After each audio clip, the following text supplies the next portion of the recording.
This is Comic Geek Speak, episode 1864, a conversation with Juan Castro and Comic Talk. Welcome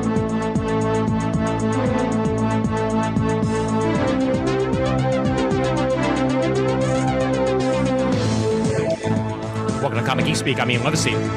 I'm Adam Murdo. I'm Shane Kelly. And I'm Chris Everly.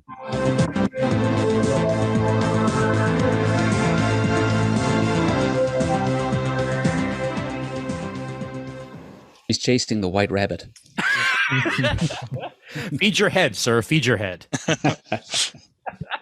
remember what the Dormouse said. No. Welcome one and all to the show. And I think this is the most episodes in a row of late that we've used the original theme. After the live in studio and then the original Founders episode with Shane. now this one here. But it was a special guest choice tonight, as you heard at the beginning of the episode.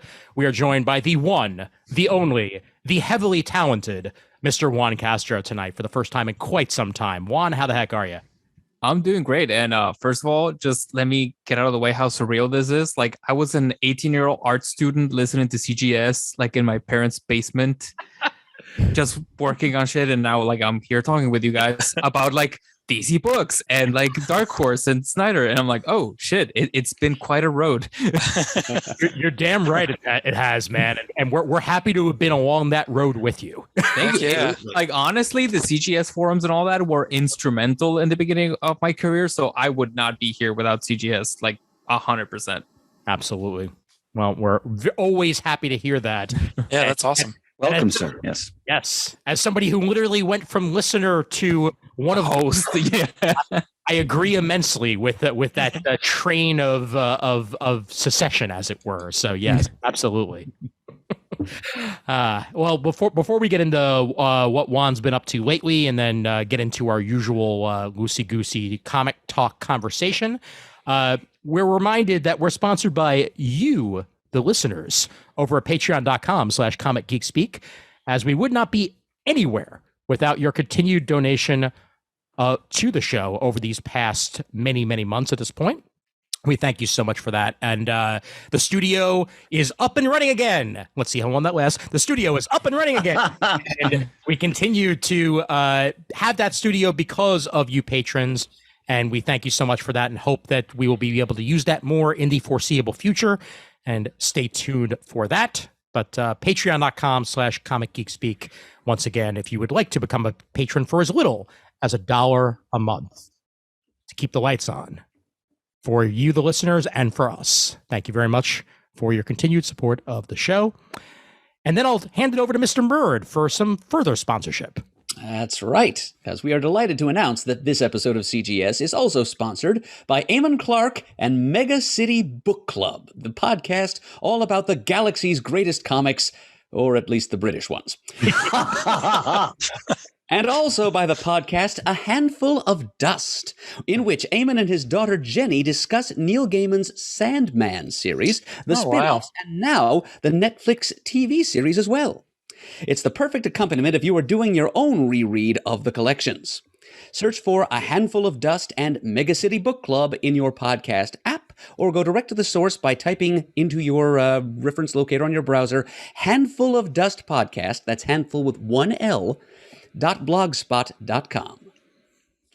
Excellent. Very cool. Murd is a magnificent pitch man, by the way. Oh, that's why it had to be Murd. It had to be Murd. I could sell ice to Eskimos.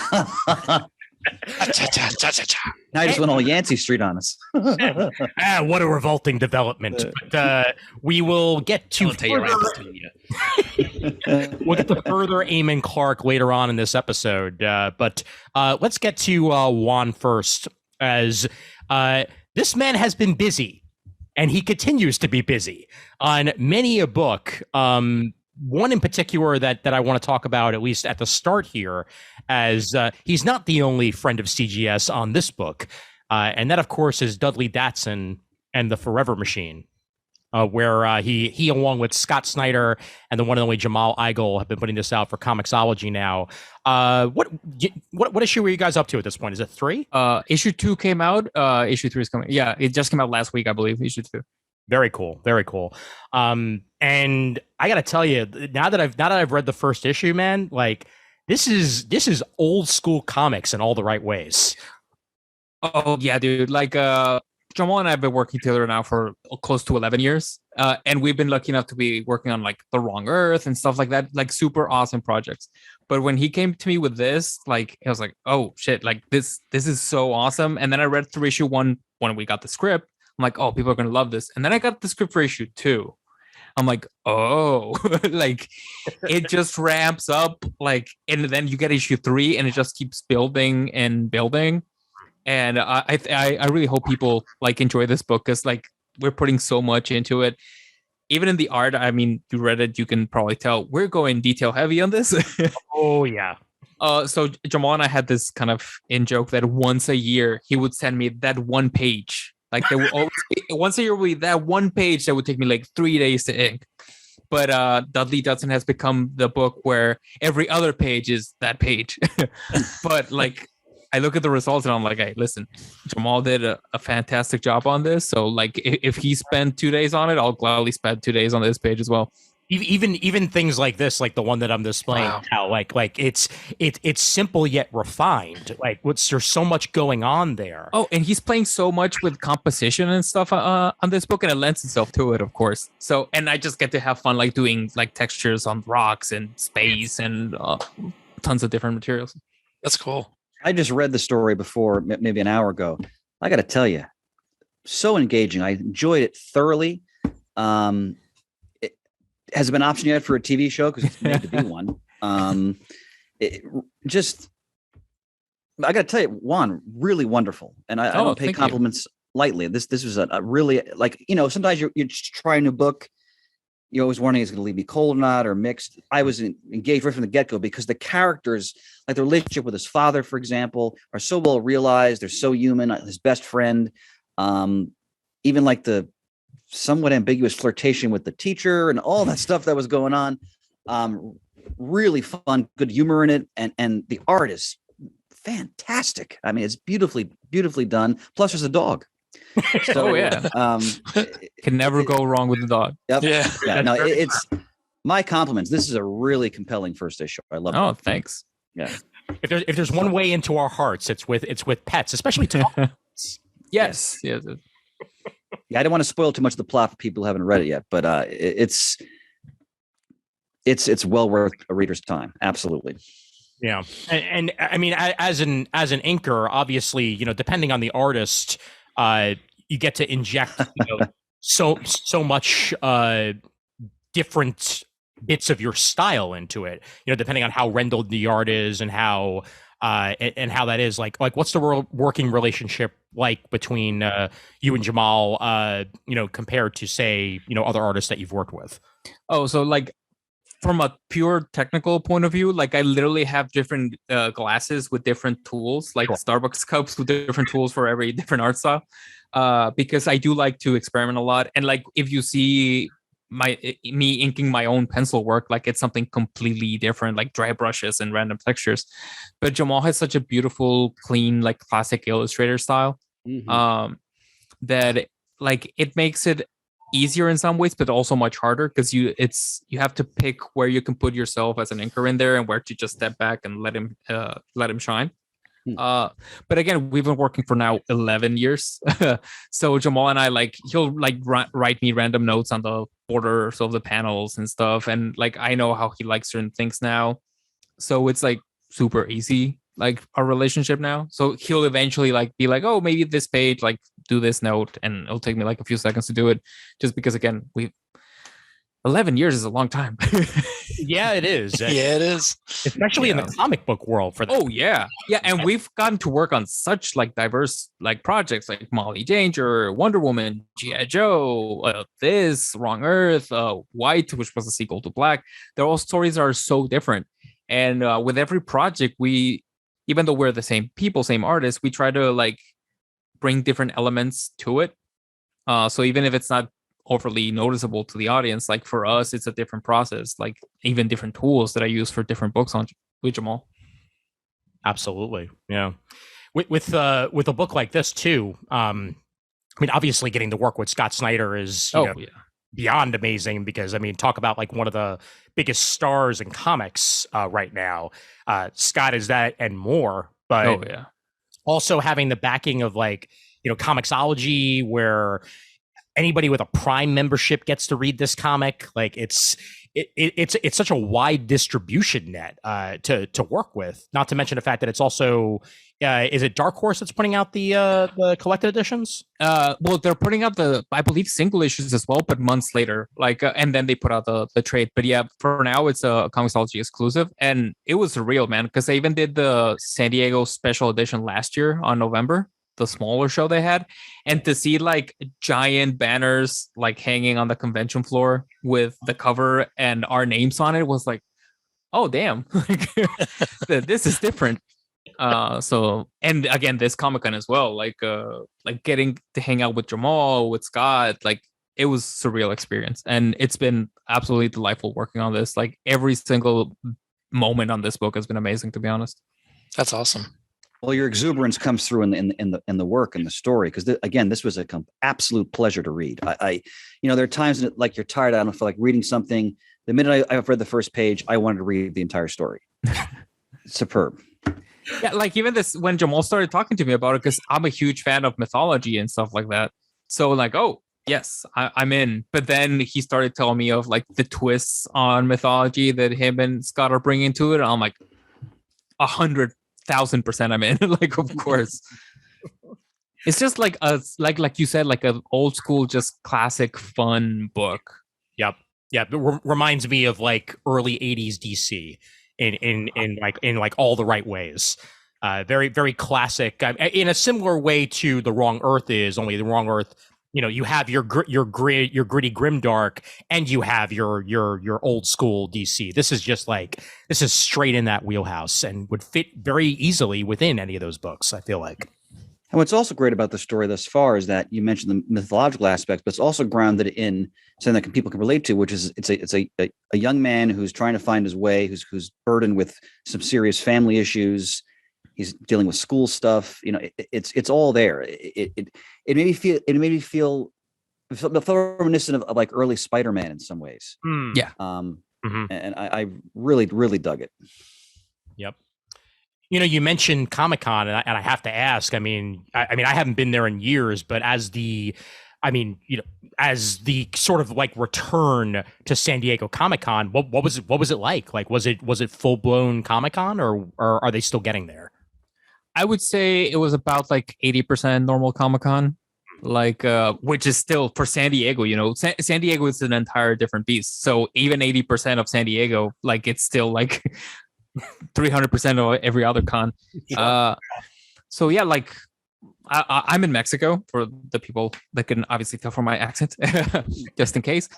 So to me, it's like a very different thing. Like if I'm here, everyone here is still wearing masks and stuff, even though we've all been vaccinated and stuff. But in the US, like at the cons, like seeing people's faces was very nice, obviously, but also kind of scary at the beginning. And I'm like, oh shit, should I be? Like, should I be? Sure. But it was a great experience. Like the San Diego was great. Like after 3 years seeing people again, the one funny thing to me was that I think all of us nerds had San Diego as like this milestone of every year, and we kept referring to as last year instead of last con, even though it had actually been like 3 years since we've seen each other. It's like, oh, last year we did this, and like, oh no shit, that was 3 years ago. Wait. To be fair, the last 3 years it just felt like one really, really long year. So I can understand where you're coming from with that. This is the greatest season of Black Mirror ever. Like, oh crap, it's real life. Damn it. Oh man. And you're also working on some stuff for DC right now, right? Yeah, I'm doing Blood Syndicate, which is like one of their milestone, like old school properties. Sure. And I love this book as well. I'm working with Chris Cross, who I was working on Green Lantern before this. But that's a completely different book. Like this is dark, gritty, violent. Every time I get the script, I look at it, I'm like, oh, what the hell is Holocaust going to do this issue? And then I see it, I'm like, God damn it, Holocaust. And I'm wrapping up that. I'm working on issue 6 right now. Like they're right there. Very literally right there. And Chris Cross and I, we can't announce yet what we're doing next, but it's going to be good. It's going to be very fun. All I have to hear are the words crisscross and you, and I'm like, all right, okay, I'm looking forward. Thanks. Chris Cross is one of my favorite artists. I mean, I loved his work on Captain Marvel back in the day. You know, he made Genus the character that he really became in my mind there when he was working on that with Peter David, and his work has just continued to evolve over the years in such fun and enjoyable ways. So yeah, honestly, he's amazing. Like, I feel so privileged right now as an inker. Like, I get to wake up every single day and either ink a Jamal Eichel page or a Chris Cross page. Like, I could not ask for a better life. And then I'm also inking covers on can I talk? Well, yes, I can talk about it on for a few upcoming issues of Lady Death with a very good friend of mine, Sora Sung, and she's also an amazing artist. And I'm like, oh, like, this is pretty damn good. Like, every day is just like something fun that I get to ink. Oh my God, yeah. Well, and Lady Death is certainly a boisterous character. Like, oh yes, a lot of legs to go around. Oh yeah. Yeah, it's quite a different like art approach from between Blood Syndicate and Dudley. To say the least. Yep, to say the least. Well, man, I mean, I'm like you said. I mean, like watching you grow from like, that 18-year-old on the forums to now, like, and noticing that, for other people that we've known through CGS lore, like, oh yeah, Doctor and Norton and all these other Stegman, like all these guys that we got to know over the years, and just seeing where they've come, like it's fascinating to see like the growth over the years, and it's kind of awesome to see too, for that matter. Yeah, like it's totally awesome. Like the clearest example of personally my career that I can give you to this is like there's a direct straight line between the CGS forums and me working like professionally, because I was doing indie comics and stuff like that when I was starting out. But then there was like this CGS anthology comic that a lot of people in the forum put together. Yep. And there I inked a 2-page story penciled by Neil Edwards. And I loved it, and it was fun. It was great. But then like 2 months later, Neil is like, hey, listen, I'm doing this series for Boom. Would you like to ink it? And I'm like, sure. And haven't stopped ever since, That's so awesome. It's like, that's funny. Wow. Yeah. It's beyond awesome. And like a year later, after working with Neil at Boom, like they're like, oh, would you like to work on a Mark Waid book? And I'm like, yeah. Like, would you like to? Like, the answer, yes, I would love Great. to. Thank you very much for asking. Yeah. Awesome, man. Well, and after, I mean, have they announced anything else on Wrong Earth, by the way? Like, because I know eventually we're coming back to that one way or the other. I'm hoping we're coming back to that. I love that book. I mean, nothing has been announced, and I don't know if I can talk about it, but the fact that I can't talk about anything should tell you something. That's all we need to know. You said no. We promise you said no. Because I plead the fifth. That's fine. You can plead the fifth as much as you want, but at the same time, I will mention the Wrong Earth has gotten much praise here on CGS. Yeah, since its inception, and it's one of my favorite titles to read. Not to mention the fact that with the side books that have been coming out and the creators that have been it's been amazing. Yeah, it's been like it's been a surreal experience, because like I remember again, Jamal Eichel, of course, been working together forever now. We were supposed to be working on something that didn't quite pan out for diverse reasons, but then he was like, "Oh, just wait like a week or two," and then is when Tom contacts me for the Wrong Earth, and he gives me the description and everything, And I'm like, holy shit, like this is awesome. And then I'm Jamal, dude. And he's like, oh, you got the email? I'm like, yes. And that was now like what, 4 or 5 years ago or something like that. And it's awesome. Like seeing the success, like we got distribution in Europe for it now. And like to see it as like a French hardcover, like it was just beautiful. Like small side note, I also went back to college for French. And I got to bring my French edition of my book to class one day. And that's great. Yeah, and part of the class of the day was we had to read it in French, so that was pretty cool. That's awesome. It's great when your own work is literally what you're bringing to class. That's yeah. Oh man, and French comics are so gorgeous. I just have to. Oh yeah. I mean, you know, if Mr. Deemer was here, he'd go on a whole thing about how amazing, French comics can be. But because of Mr. Deemer is how I got like first into collecting European comics, actually. So I was like, yeah. I think Floring Bidet spinoff. A few French hardcovers right here. I think the last New York Comic Con I was at, which is going back quite a few years now, I picked up a French version of at that time, the latest Black Sod series that came out, just because I wanted to swoon over the art. I didn't care how long it took for the English version to come out. I just wanted to look at it. And I picked that up and proudly have it on my shelf. And then finally Dark Horse released the translation. So, but I love that book. I absolutely love Wrong Earth. I've loved the premise. It's beautifully drawn. It's written well. It's just fun for me. It is absolutely one of like the favorite books I've ever done in my career. Like, I'm not just saying it. Like, I absolutely mean this. Yeah, and the passion behind it is very obvious. You know, I mean that, and it's also not just in Also Ran, because I mean you could have very easily, thrown a book out there like this and be like, oh well, it's Batman, but he's got wings. But that's not at all what any of the characters come off as, by reading the book. And it's very apparent that a lot of time and effort went into this, and it's got multiverse involved too. So you got both involved. So.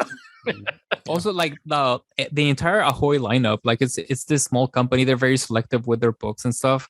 But back to like one of the sponsors of the episode, was talking about Murd, like Sandman. Like I was rereading it, and it's like, oh, it's the same editorial staff. Like, and I forgot for a second that the people building Ahoy are the people that like built up Vertigo in the late 80s, early 90s. So I was like, oh yeah, this makes a lot of sense. It certainly does. Yes. Yeah. High quality content and high quality creators. That's what goes into making an excellent book. And when you got pedigree on your side, it's going to help out. Yeah, I'm pretty sure Tom has ideas for like he could do like Wrong Earth for 20 years. I'm pretty sure like and I would gladly ink like 50 issues of this, Oh, and I would gladly get them. Yes. Same here. Yeah, like I even did an interview once for like a magazine, and they were talking to me about Wrong Earth, and I just made like a random comment because they asked me about other stuff, and then Tom was like, I read your interview, at one point we have to do that like in this. I'm like, okay. that sounds good. Hey man, whatever works and whatever sparks the creative juices flowing. Yeah, they just asked me like about like dream projects, and I said like Swamp Thing. So he's like, let's make a swampy thing. For I'm hoping in the future we go to a swamp. Yes, and yes. Awesome. Well, I mean, we'll pimp your social medias later on as well. But obviously, where can they find the listeners? Where can they find more of your work? Juan Castro Inker on Instagram. I'm also on Twitter, with that same name. But Instagram is where I'm constantly posting. Like I don't post as much because, to be honest, like I can only post stuff on social media after the book is out. But by that time, I finished it like 3 months ago, so I forget. But on my stories, I pretty much daily post stories of what I'm working on, like non-spoilery panels and what tools I'm using, what music I'm listening to while I'm working. So like people can follow my Instagram and get a good idea of what I'm working on. Very cool. Very cool indeed. Well, Juan's going to stick around for the bulk of the episode here as we move into further comic talk. But very happy for all of you to learn more about what Juan has to offer, and do yourself a favor. Either wait for the Dark Horse edition or go out there and get yourself a Prime subscription and read yourself some excellent comic books. Or both, because for the price of one comic, you can help one Mexican boy save up to possibly live Mexico. so yes, double dip. Enough said. Before we get into the meat of the episode, let me tell you something very exciting that happened a few weeks ago. By all means. So after years of pandemic, finally, some friends and I, also a lot of them are artists as well, we get together. And of course, in Tijuana, which Murd has gotten a little tour of my city, a narco-terrorism attack sparked up while we were in the middle of enjoying beers on a nice patio bar. We're like, why is everyone leaving? And then we check our phones. Oh, damn, some cars are on fire all over the city. Oh, wait. It looked like Bane was taking over Tijuana pretty much. And we're like, wait, isn't this 3 blocks away from here? So, yes. I don't know if exciting would be the word I'd use. I mean, the adrenaline kick to get out of there and get back home was very exciting.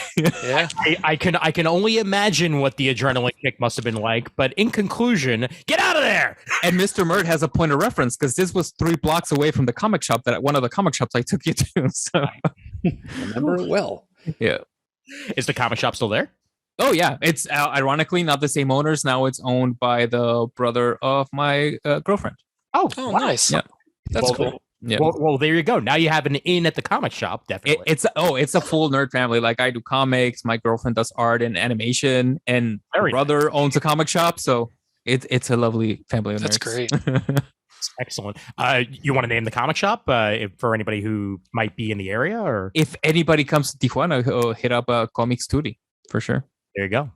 Excellent. Free plug, Arturito. and it was in no way affected by what you were just describing, right? Everything's fine. No, that was 4 blocks away from that, so it was good. Good. Everything's fine. It's Mexico. It's Mexico, man. 3 days later, everyone was going about their lives like normal. So, anywho, let's talk about some things that have arrived in the mail. And then we'll get into further comic discussions. As when we did get to the studio not too long ago, there was some stuff waiting for us, and some of that stuff was sent to us by sponsor of this episode, the one and only Eamon Clark. And it's Christmas in September because we are opening up our Christmas gifts right here on the air. So, Shane, you want to start us off? Sure. Actually, if I may, before we open the present, you can open your present first, Shane. But while you're working with the paper, let me show the cover that Eamon sent along. It's the cover of Silver Surfer, Volume 1, Number 2, Surfer versus a Brother of the Badoon. The Badoon. And the caption reads, "When lands the saucer?" And inside, Eamon has written, "Where harks the heralds?"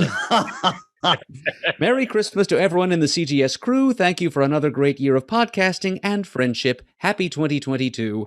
And it's been 3/4 happy so far. From Eamon Clark, your unofficial UK 2000 AD correspondent. Excellent. Gracious as always. As always, I appreciate the Doctor Who paper. Ooh. Oh, yeah. Nice. Which is always awesome. Yep. I have Essential Judge Dredd Origins. Excellent. This is awesome. At the beginning. Nice. Oh, that smells good. Oh, Shane, well done. Let's start at the very, very, very beginning, Shane. Let's see. Originally serialized in 2000 AD, Prague's 1500 to 1519. Wow. 1529, 1535, and 2007. Okay. That's a lot of numbers right there. Yeah. God, that smells good. Very and that's also what I want to hear.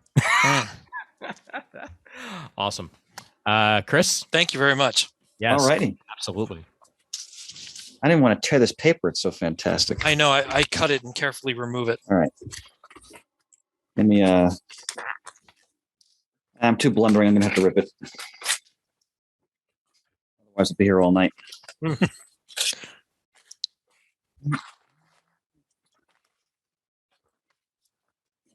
we go. Essential Judge Dredd, The Apocalypse War. Ooh. John Wagner, a great team. Carlos Ezquerra, Alan Grant, Mike McMahon, Brian Bolin, Steve Dillon, and Ron Smith also participating. Wait, Shane, let me also push my nares to the page. Well, we're starting to enter that time of the year where, and it happened the other day, where it's cool enough and the humidity's just right. I open the door to come into this room and it smells like a comic shop. Oh, that's what I want to hear. Thank you very much, Amy. This is a fantastic present. Yes. What's that, Adam? It's the lucky man who can smell that in his own home. Oh, you're not kidding. Whew. All right. Here we go. I got Judge Dredd, The Small House by Rob Williams and Henry Flint. This is Judge Dredd and his team of handpicked allies finally take on the nefarious Judge Smiley, Mega City One's behind-the-scenes manipulator. But who will be left standing at the end? Very nice. Rob Williams of Doctor Who and Suicide Squad, and Henry Flint of Shakara and Silver Surfer are behind this particular trade paperback. Thank you, Mr. Cool. Ethan Clark, for this one. And That's a beautiful cover. it's absolutely gorgeous. Yeah, I love it. And I did manage to preserve the wrapping paper without ripping it. Excellent. And Murd. May I point out that I teased my wrapping paper open without the use of a scissors. Nicely done. Right, and completing the theme here, my gift from Eamon is the Essential Judge Dredd America by John Wagner and Garth Ennis, also contributing the late, great Alan Grant, Colin McNeil, John Higgins, John M. Burns, and Jeff Anderson. Oh, nice. It says the first volume of Essential Judge Dredd, a curated line of graphic novels showcasing the very best storylines of all time. Yeah, I don't know if this is chronologically the first Judge Dredd stories published, but it says it's the first one of these that they put out. This is the third volume. Okay. There you go. It says here Progs 460, 531 to 533, 656, 750 through 753, 754 to 756, and Judge Dredd Magazine, number 1.01 through 1.07. It's not a magazine, it's a magazine. Chris, look on the back of yours, second paragraph. I have the second volume. Excellent. Okay, there you go. Wait, hold on.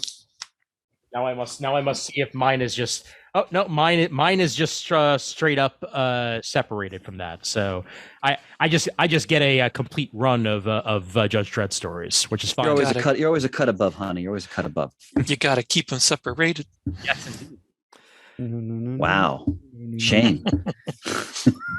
So I have some other pieces of mail that I obtained that I'll share. This was sent to every time, but Mr. Wen Workman sent us a bunch of stuff from the MSCA. Nice. That I have here. One, print is dead. Never. I know. The other one called The Good, the Bad, and the Sketchy, which is and New Extremes continues.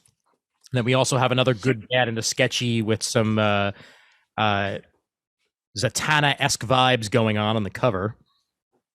And we got one with the Animals issue. Related to previous conversations, so that works out perfectly. Let's see, what do we got here? What appears to be the Christmas issue. Very nice, or at least a winter themed one. And my favorite of the bunch, Blues Brothers, baby. Nice. On a mission from God. Yes, indeed. Only these are Blues Pigs from the looks of it. So yeah, and a bunch of different stickers and stuff like that. So thank you very much to Lynn for all of this wonderful comic book goodness that was sent to us. And I'm sorry, Murray, go ahead. I apologize. Does any of this literature reveal to us what the MSCA stands for? Yes. The MSCA, somewhere on here. I know it's the Mid-South Cartoonists Association, the MSCA. Yep. Every now and then I'll find something Batman related that I think Lynn will like, and I'll send it to him as a surprise in the mail. A Matchbox or little figure, whatever. Very good. I'll also mention drawingfunny.com is the MSCA podcast. So if you want to check out what they're working on and their in general comic book updates, drawingfunny.com for any of that. And Levi Pooh, I have a package from Tomorrow's that Friends of Tomorrow sent to us. Excellent. Let me open that up. Yep. Addressed to Chris's attention, as I recall. Ooh. It's got to be another Archives. It's tailor-made for me. Oh, yeah. What we got? Our Artists at War. Oh, nice. Oh, Nice. It's a retrospective on the best in American war comics. Actually, I already had this because, of course, I ordered the minute I saw it, but this will go into our studio library. So it's a wonderful gift from our friends at Tomorrow's. And having gone through this book, this is a superb history, just covering the entire history of war as it's portrayed in American comic books. This is a great book. It's just another example of how Tomorrow's is without peer when it comes to studying the history of our medium. I can only Yeah. Over there on my little stand is still the back issue featuring Starman that I have yet to dive into. Nice. I got one other thing that was sent to me not too long ago, and clearly somebody knows what I like to whisper when we're doing previews, because I received a parody comic called "Someone is Grilling the Chicken." This is by Darren Glenn and Shannon Wheeler, along with Terry Laban, and the cardboard that it came in says, "Hope you're hungry. Please enjoy a complimentary copy of Someone is Grilling the Chicken." Well-known names from the 90s indie scene in there. Shannon Wheeler was the creator of Too Much Coffee Man. Right. Very good point. Yes. Excellent, sir. This is by Wrath of Comics, and I will have to dig my teeth into this one and discuss it on our next comic talk. So, excellent. Thank you very much to Wrath of Comics for sending this one along. Wonderful gifts all around, my friends. Absolutely. Wonderful gifts all around. Absolutely. And thank you, as always, to Eamon. Always sends nice stuff. Yes, sir. Absolutely. And, thrilled and look forward to it. By this time next year, we'll open up the presents that he sent. All right. Let's discuss some comic books and some TV, shall we? I have to start with a very important question. Who here has watched Sandman at this point? I watched the first episode. I didn't watch more yet. I've watched 1, 2, and 3. No Netflix.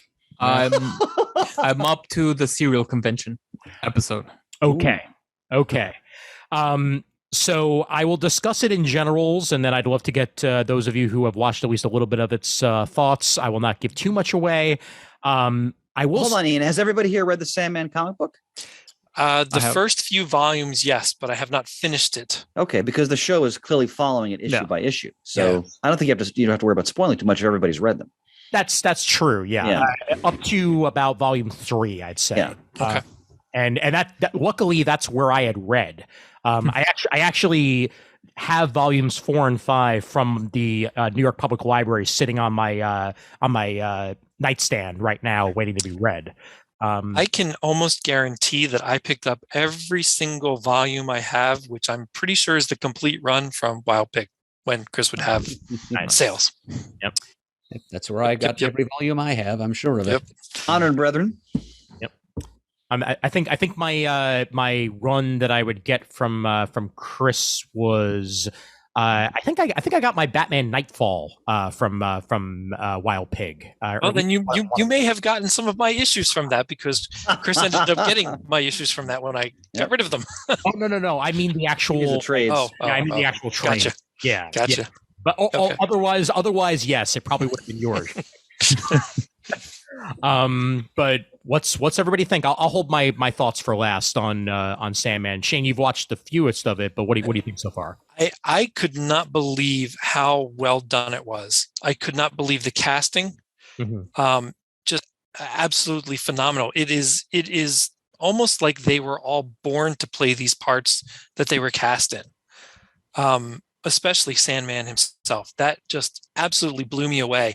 I thought maybe there was some kind of computer CGI effect at first, especially seeing the trailers. But watching just that first episode alone, I am blown away by how well it was produced, how engaging that first episode was. I loved it. I thought it was absolutely top notch. Some of the best interpretations I've ever seen. Definitely. Yep. Juan, what'd you think?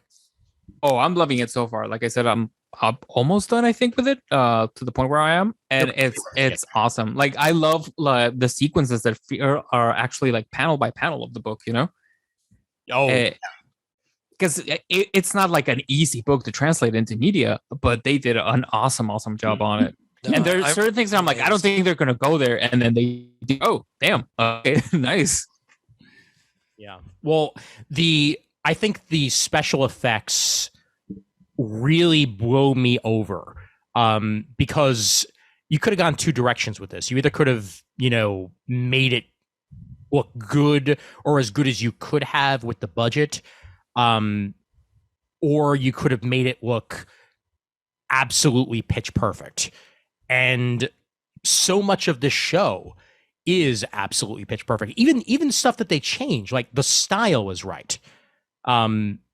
Like it feels like Sandman in all the right ways. Yeah. Really, really impressed with it. I watched the whole thing, including the bonus episode that was released, that no one knew was going to wind up being released, about 2 weeks after it wrapped. I was going to ask if that was a thing. I heard about it, but I didn't go and investigate because I didn't want to spoil the show for me. Yeah. So I was just kind of curious if that did happen. So I'm glad it came out that way. Yes. It's a half animated, half live action episode. Okay. That covers issues from volume 3 of Sandman. And it's, I won't say which issues those are, but they are two of my favorite stories of Sandman, period. And they're both, one and dones, which is great for an extra episode. But sure. Chris, what have you thought so far? Thus far, I'm enjoying it thoroughly. What I found interesting, and I've noticed in our Facebook page, and also a good friend of mine was asking about it. Some people seem to be struggling with the pace of the show, and that they felt it was too slow. And I told a very dear friend of mine, Randy, who opened the first Wild Pig store with me back in the 90s, and he was saying, because he read all the Sandman, he loved it. He was telling me, there's something I can't put my finger on about the pace of the show that's just off for me. And I said, you know what? I said, I know what you're saying. I said, but when you think about the comic book, it's not a breezy read. And it's something you really have to invest in, and it unfolds. And I think that the show, and one, I think is a good point about how trying to translate this comic to the medium is challenging. I think the show, in a way, has captured that pace of the books. And if you love the books, and I think if you make that connection, at least for me, it really works. I got to tell you, by the third episode, the last one I watched is where the show really hit for me. Mm-hmm. That's the third episode is the one I enjoyed the most out of the 3 that I've watched so far, because I think the Sandman is the most compelling when he's interacting with human beings. Yes. That, at least for me, that's the parts of the book I enjoy the most. Like, one of my favorite stories in the whole saga is Brief Lives. And just when he's interacting with people, I love all the super, like Cain and Abel. That was all great. I love seeing all that. But him, like with Constantine and the pathos of the girl who has the bag of sand in the apartment. I mean, that's one of the most powerful moments, I think, in the first arc of stories. And I thought they captured that beautifully in the show. So, but I'm looking forward to watching the rest of it. But yeah, I think it's superb. And of course, it's got Patton Oswalt as the Raven. Come on. That, I mean, come on. I'll also point out that their portrayal of death in the show, I mean, when you get to it, it's so right. They got that the slow methodical pace of that particular issue where we first meet death is put onto the television screen in absolutely the right fashion. The setting is not the same because obviously this was all filmed in the UK, so they couldn't set it in New York like the original issue was. But everything else about it, like, it's absolutely what I want it to be. And the interaction between Morpheus and Death is right. The character feels pure and simple in the way that it's executed. Exactly, it just feels like Neil Gaiman had full control over the way it was being put on there, which is the case because that was a point I was thinking about the show. Like, I don't think we've ever gotten a show where the original creator gets to be such an important part of it. You know, it's always the license and stuff. So I'm so glad that this came out after Good Omens, where like Neil Gaiman had power of like, oh no, I can handle TV things now as well. Yeah. And they trust him with it and go with a pure vision of his, you know? Because I even heard a thing where like all the scripts, like Neil will go over the final draft and specifically Morpheus dialogue, he would rewrite it himself. As it should. And it's like, exactly. Wow. So it's like, like, no wonder this feels like this. Well, it amazes me after the success of his books and then comic books, as well as movies that have been made from those, that anybody would question that he couldn't handle TV. Shane, let's go back to the wonderful episode you just recorded with our two founders. One word that kept bringing up: ego. That's true. Corporate ego. That's true. Right? You're right. And for that matter, after we're done talking about this, I have another show to discuss that unfortunately doesn't seem to have the same fate as Sandman, but I'll get into that when we get to it. But what I will say about this is that one of my favorite quotes from Neil Gaiman, I'm not going to get the quote entirely right, but he was asked by a fan why changes were made. Because obviously, you know, if Neil's involved, they could have very easily made it as straight a translation. Use the comic as a storyboard for each episode. Yeah. That's exactly it. Yes. He said that one of the reasons why he made some changes is to keep people guessing. Well, sure. Because people who have just read the comic, and I mean, honestly, I mean, going back to the Watchmen film, and why I wasn't the biggest fan of it is that it at times felt like it was literally just, except for the ending, which was, you know, crap. I'm sorry. But it was like taking the original and putting it in live action. That's not necessarily the case always with this show. You will get key beats that feel right, but then there will be changes when necessary that Neil felt like he had to make. Plus, they're not going to incorporate the DC Universe elements that were in the comic book. So those changes make perfect sense. But even other changes would make sense to me. I mean, I didn't watch all of The Walking Dead, but I watched the first few seasons, and that's what I liked about it was different than the comic. Yeah. Some of it was similar, and some of it made sense as it came to the end anyway. But there was enough change that it like you said, it kept you guessing. So to me, that's just makes perfect sense to do when you're working on a project like this. Mm-hmm. And Murd, I know you haven't watched it yet, but I will say that although they have removed explicit references to DC, like, you know, spoilers, Superman doesn't show up, shock of shocks, you know, Martian Manhunter is not Martian Manhunter, exactly. It's hard to move forward with this without like Hector and Lyta Hall, for example. Because Hector and Lyta Hall are in it. Okay, so there's one DC Universe reference they had to keep. Yes. However, they just don't reference the fact that they're related to anybody. That's, you know, like the changes that like that have to happen. Like, you know, the characters have changed enough, but their general reason for existing in the Sandman world is very much still there. It's just you're not going to get hey, this is the son, this is the son of Hawkman, because they're not going to do that. So the reasons for them existing though are very much the same. And we'll just have to get you into Netflix one way or the other so you can check it out. Look forward to it. Yes. The other show that I wanted to bring up. Have any of you watched Paper Girls yet? Not yet. No, I still have to finish reading the book. I have the entire collection. Didn't even know the show was out yet. And only the first episode. Okay, Murd, you saying that is why the show failed. Okay. Because it was canceled, Ian. I didn't know that. Oh, it was canceled. Yeah. Okay. Yeah. It unfortunately was canceled after season 1. Like Why the Last Man. Jeez. Yes. Just like Why the Last Man ends on a cliffhanger, a very compelling cliffhanger that I was looking forward to seeing resolved. It may still find a home. They're Legendary is shopping it to other streaming services, hoping someone will bite. But Brian Gavon has no luck. No, not at all. Did you like the first episode one? I did. Like it had a different feel a little bit from the book, but I loved it. The girls were charming as hell. Like I could see like a lot of potential with the show. So when I saw that it got canceled, I'm like, does the show go downhill in a few episodes or something?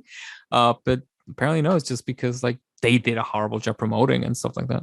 Ian, is it also a case of oversaturation now? There's so many shows that if you get to find your niche is more harder and harder, or I think they threw it all in on just Ring of Power at this point. Yeah. Yes, definitely. They've been advertising Ring of Power for 3 years now. Like, it's coming. Oh, we have other shows. It's coming. And the other problem is Paper Girls got released way too close to season 4 of Stranger Things. Oh, okay. And that explains a lot. Although an overlap in the target audiences there. Most definitely. Yeah. And although they are very different shows, they have similar style to them. Especially, I mean, yeah, sure. There's time travel elements involved with Paper Girls. There always have been. But the original characters themselves are from the 80s and feel like they're from the 80s. Mm-hmm. And you're going to get the same sort of comparisons there, even though Paper Girls, the comic, existed before Stranger Things existed. So, yeah, that's a problem.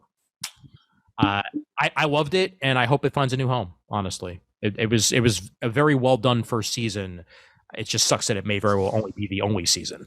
Speaking of Vaughn and Teve, I remember reading that he's been working on a Buck Rogers adaptation. Did you guys hear this? Right? No. Yeah, I remember reading this recently. I knew you'd like just in that, Shane. He may have brought it up at New York Comic Con last year, actually. Oh, I'd be all on board for that. Yeah. Let me look it up and see if it's still like in like heavy. I was reading somewhere like what he was doing, like, in between Saga, like that hiatus, and that was something he was very involved in, apparently. Okay. Bringing Buck Rogers back. Yeah. I think that's what I read. In 2021, it was announced that George Clooney was backing Brian K. Vaughan's Buck Rogers. That him and his Smokehouse Pictures partners were being brought on as producers, but we have not seen anything, I believe, since 2021 on. So if it is happening, it's still in the pipeline. It just hasn't actually manifested yet. I kind of remember the George Clooney part being announced somewhere along the way, but yeah, I don't remember the rest of it. But I'd be all on board for that. I love some good Buck Rogers. Oh, yes. Mm-hmm. Chris, you mentioned that you'd seen some movies lately. A couple of things I want to mention that are, geek adjacent. Yeah. First of all, and I think Shane would especially appreciate this. Last month, I caught on Hulu the new Predator film. I didn't watch that yet. Right. Which, wow. Yeah. First of all, the production values are very high on this film. And Shane, you'll recall how in the end of Predator 2, the Predator chief throws the 18th century pistol to Danny Glover for vanquishing the Predator. Well, they go back to that pistol in this movie. And basically the premise is that a Predator lands in North America, early 1700s, near a tribe of Comanche Indians. Okay. So you have the Predator face off against some of the greatest hunter tracker warriors in all of human history. So you can imagine what happens there. And, sure. And the main character is actually a female Comanche who wants to prove herself, but of course she's been kind of shunted aside because she's a girl. And as you can imagine, it ends up her in the end dueling with the Predator. And what's great is they have the Predator with different technology because it's centuries in the past. So he has some of the stuff you're accustomed to. Then he has other weapons that are sort of either more primitive or more accustomed, or he's accommodating to the prey that he's taking on. It's excellent. Like it's in terms of. Go ahead, Juan. I'm sorry. Oh, he's also. I don't know if you've seen the movie Predators, where they go to course. their. Okay, so yeah, this is a different, technically, species of the Jaws kind of a thing as well. So that's why he looks different and has. That's true. That's a good point. Yep, that's a great point. I forgot about that. Well done. Yeah. So Shane, you'll love it. It's on Hulu. Juan, did you see it? Oh yeah, I loved it. Like her performance is great. I loved her in that FX show. Oh my god, Legion. She was in there, and she was great in this. I love her relationship with the brother in this movie. Like it's really, really great, and it's got a bunch of like visual Easter eggs to the original as well. That are a lot of fun. Like you will love this movie. Yeah, if you're a fan of the Predator franchise, in some ways I think this is the best of all the Predator films. Really? The quality. Juan, would you agree? The quality is really elevated in this movie. Like just the whole production, like absolutely. It like they really put money into it. Like you can tell that it's really well done. Okay. So that, and on Monday, so in my local theater, they re-released Spider-Man No Way Home with extended scenes. And I'm like, you know what? I haven't seen the movie since it came out last December. I love it. I'm going to go to the movies and see it again because I'd love to see what they throw into it. God, was that worth it? First of all, more Matt Murdock, baby, which that alone was worth the price of admission. Nice. They do a whole extended series of scenes of Peter dealing with everybody in his high school knowing who he is, which we only got a little bit of in the original. This is like 15 minutes of like Betty Brant and Flash and like everybody reacting to him and like him dealing with different teachers and class, and it's superb. Like they could have kept all this in there. Like people would have loved it. I don't know. I don't know why they took it out because it only adds more. Precisely to lure people back to the theater to pay. That's true, Murray. Good point. And because they lured me back. Yes, I had the pleasure of being the only person in a vast theater watching this movie on Monday night. Man, I'm still gonna try and go see it before it's out of theaters. Probably also in like a random like midweek. Yeah. Something. Perfect time to go. And if you loved it, if you loved this the first time, this was a real delight. And as a lifelong Spider-Man fan, I was reminded of how, for me, Tom Holland is the best overall package so far playing the character. That's my feeling as well. I love the other two for different reasons, and it's so great to see them in the film with him. But for me, he's the quintessential Spider-Man thus far. The other great thing was because it'd been almost a year since I'd seen it, I forgot how terrifying Willem Dafoe is in this film. Oh, yeah, he's fantastic. Yeah. The scene in the condominium when he turns and his spider sense goes off, he is so frightening. Like he didn't need the Green Goblin mask. Like, nope. And plus he's like, because the Tom Holland Spider-Man isn't used to fighting him, and the Goblin is just kicking the crap out of him. Basically, it's so well done. And just at the end, when you see him in the classic red and blue suit, which he's made with the sewing machine, and he's on his own, you're like, oh, he's Spider-Man now. So that was a real treat. The third film I wanted to mention, a few weeks ago in Red Bank, Kevin Smith came to town with Clerks 3. And he did a special presentation of it. So Ryan and I went. And I got to tell you, I nearly cried. Oh, wow. Really? What's amazing about this film, without giving anything away, is with each Clerks film, it's clearly a reflection of where he is in his life and what was going on for him. So the first movie is like, he's a guy in his 20s and, it's the whole life of the video store clerk and all, because I worked at a video store and I related a lot of that. The second film is like, a man has become an adult who's starting a family, has a kid, and that's reflected. This film, it's hilarious. So let me reassure people that there's a great humor, but it also goes in directions you would never expect at all. Almost right from the beginning, the movie starts, and he knocked it out of the park. I highly recommend it. He said it's going to be released for like a week. I think it might have been even this week. It is this week because it's at one of my local theaters right now, and I'm going to try to try to see it before the end of the week. Yeah. And then it'll be, he's taking on a tour around the country. And of course he came out for one of his legendary Q&As. And it was funny because he reflected years ago. We saw him speak at Red Bank many years ago. He spoke for 7 hours. Oh my God. At time. So this time he must have been told you can't do that because he spoke for maybe an hour. It was great. And like Brian O'Halloran was there, Dante, because he lives in the area. And Marianne, who's the actress who plays Veronica?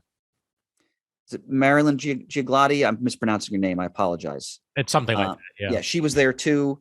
The great Q&A, but the film, because I'm such a lover of most of his movies and the Clerks movies in particular, it's a fantastic sequel.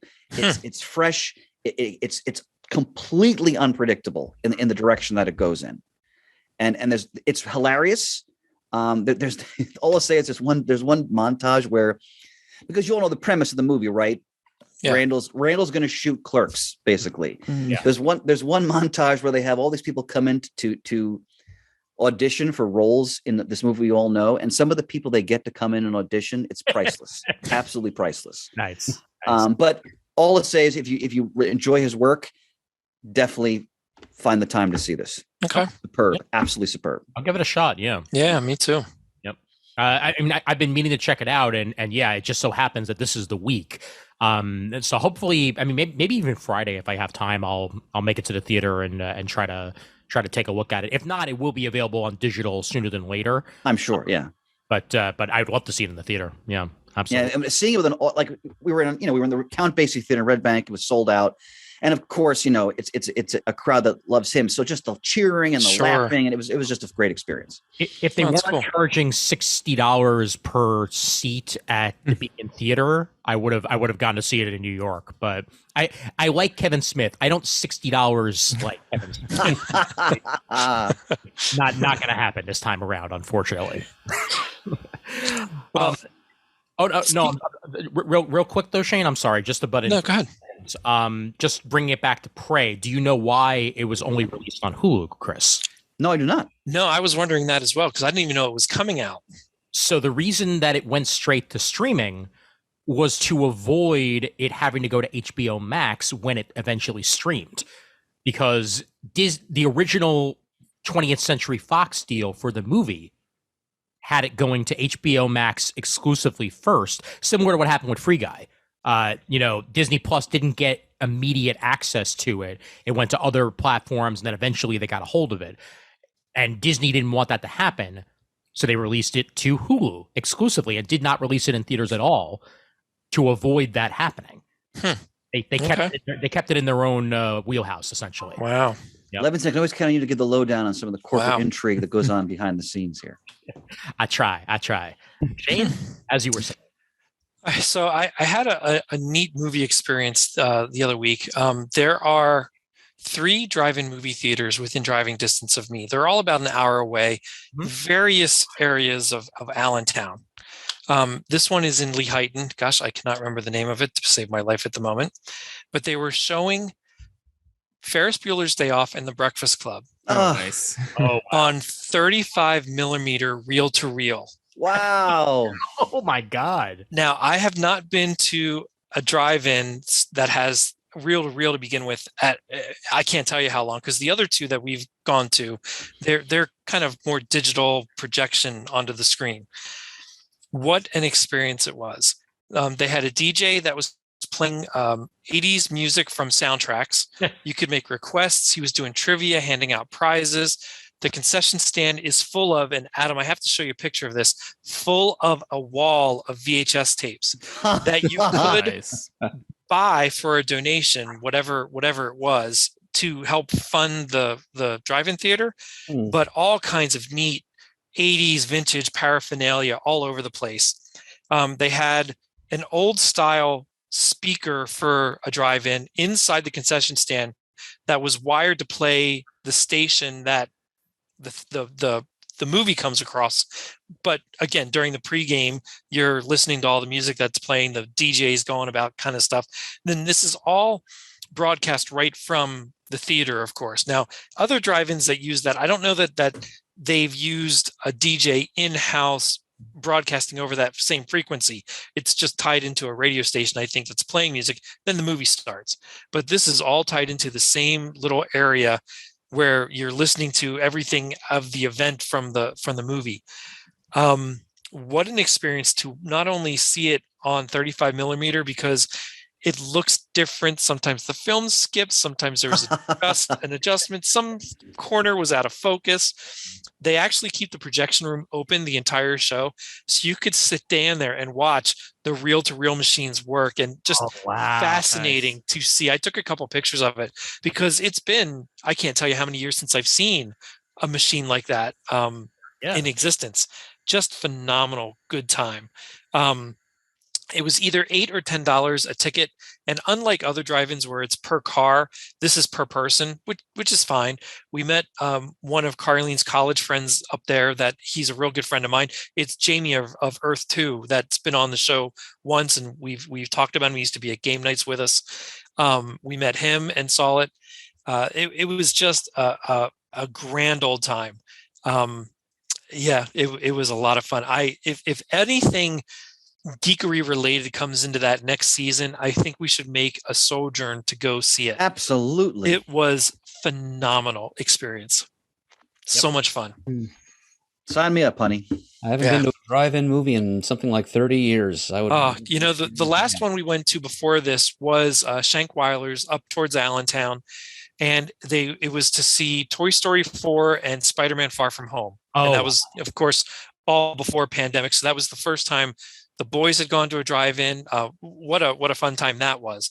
But yeah, we wanted to go earlier in the season to different places, and we just never made it. So when this came up, we're like, oh my gosh, yeah, this will be a rip-roaring time of 80s nostalgia. By the way, I have to point out that it is episode 666 that Jamie of Earth 2 appeared on. That was the What If episode of Comic Geek Speak. Matt hosted along with Dave, Dana, Scott, and Jamie G, aka Jamie of Earth 2. Yeah, we were talking about that at the movies and at a picnic at his place earlier this summer. Nice. Yep. The first time I met Jamie of Earth 2, it was at one of your famous Halloween parties, Shane. Yep. He was dressed as Stewie from Family Guy. Sure was. This day, every time his name is mentioned, I just picture him dressed as Stewie. Yep. and he's overalls. He's a good 6'4". He's very tall, big dude. Yeah. But to be dressed as Stewie, it's classic. Outstanding. I had one other movie I wanted to bring up, tangentially comic book related, but has anybody seen Elvis? Yes. No, not yet. Okay. It's doing a second run of the theater in Stone Harbor, but I have not yet been. Murd, you will love the comic book elements of Elvis, especially. That's true. I think Lee Cameron on the CGS supergroup on Facebook mentioned something about how it treated the fact that Elvis was inspired by Captain Marvel Jr. It sure does. Yes, it most definitely does. Yeah, and to the point where in those early scenes where you see him, he's got the Captain Marvel Jr. lightning bolt around his neck. Get out as he's discovering himself, and then there's even some comic book-esque transitions where you see comic book style art and some other page flips and stuff like that going on. It's beautifully stylized and took me by surprise because I was not expecting that when I walked in to see Elvis. And it's on HBO Max now too. Yes, it is. For anybody who has access to that. I love the style, but I was a little disappointed by the film, frankly. I enjoyed it for what it was, but I can understand that it's not just an Elvis biopic. It's very much about the Colonel and how much to put it played like by Tom Hanks. Yes, played by Tom Hanks. What an asshole the Colonel was, and yes, he was, because Elvis probably would have still been performing into the 90s had he separated himself from the Colonel earlier.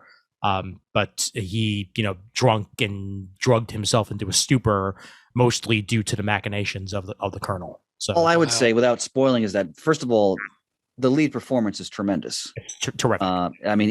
What's the actor's name? Forgive me. I'll have to look it up. But I just brain farted. He's wonderful in the role. I think the only thing I would say is And part of it because I love Baz Luhrmann's style, so you're going to get a lot of sensational, stylistic shots, and it's larger than life and razzmatazz. And Austin Butler, you're right. He was also great in Once Upon a Time in Hollywood. So that was, I expected that was great. I wanted more about Elvis himself, and I felt that was missing significantly in the film. Absolutely. So that's all. I could feel that. Yep. But certainly the Captain Marvel Jr. fans in here will absolutely love it. Yep. Absolutely the case.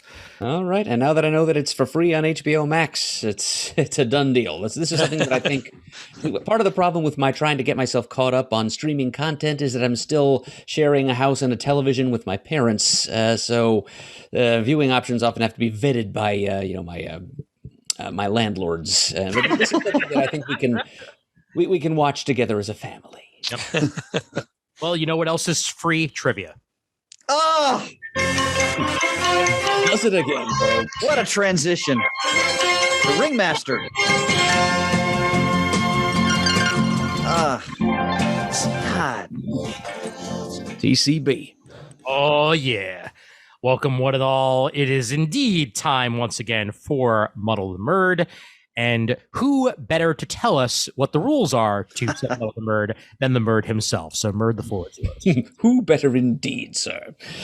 Well, folks, Muddle the Murd's our little trivia contest here on Comic Geek Speak, and it is your chance as the listeners to participate and maybe win yourself a prize by muddling the Murd, i.e. myself.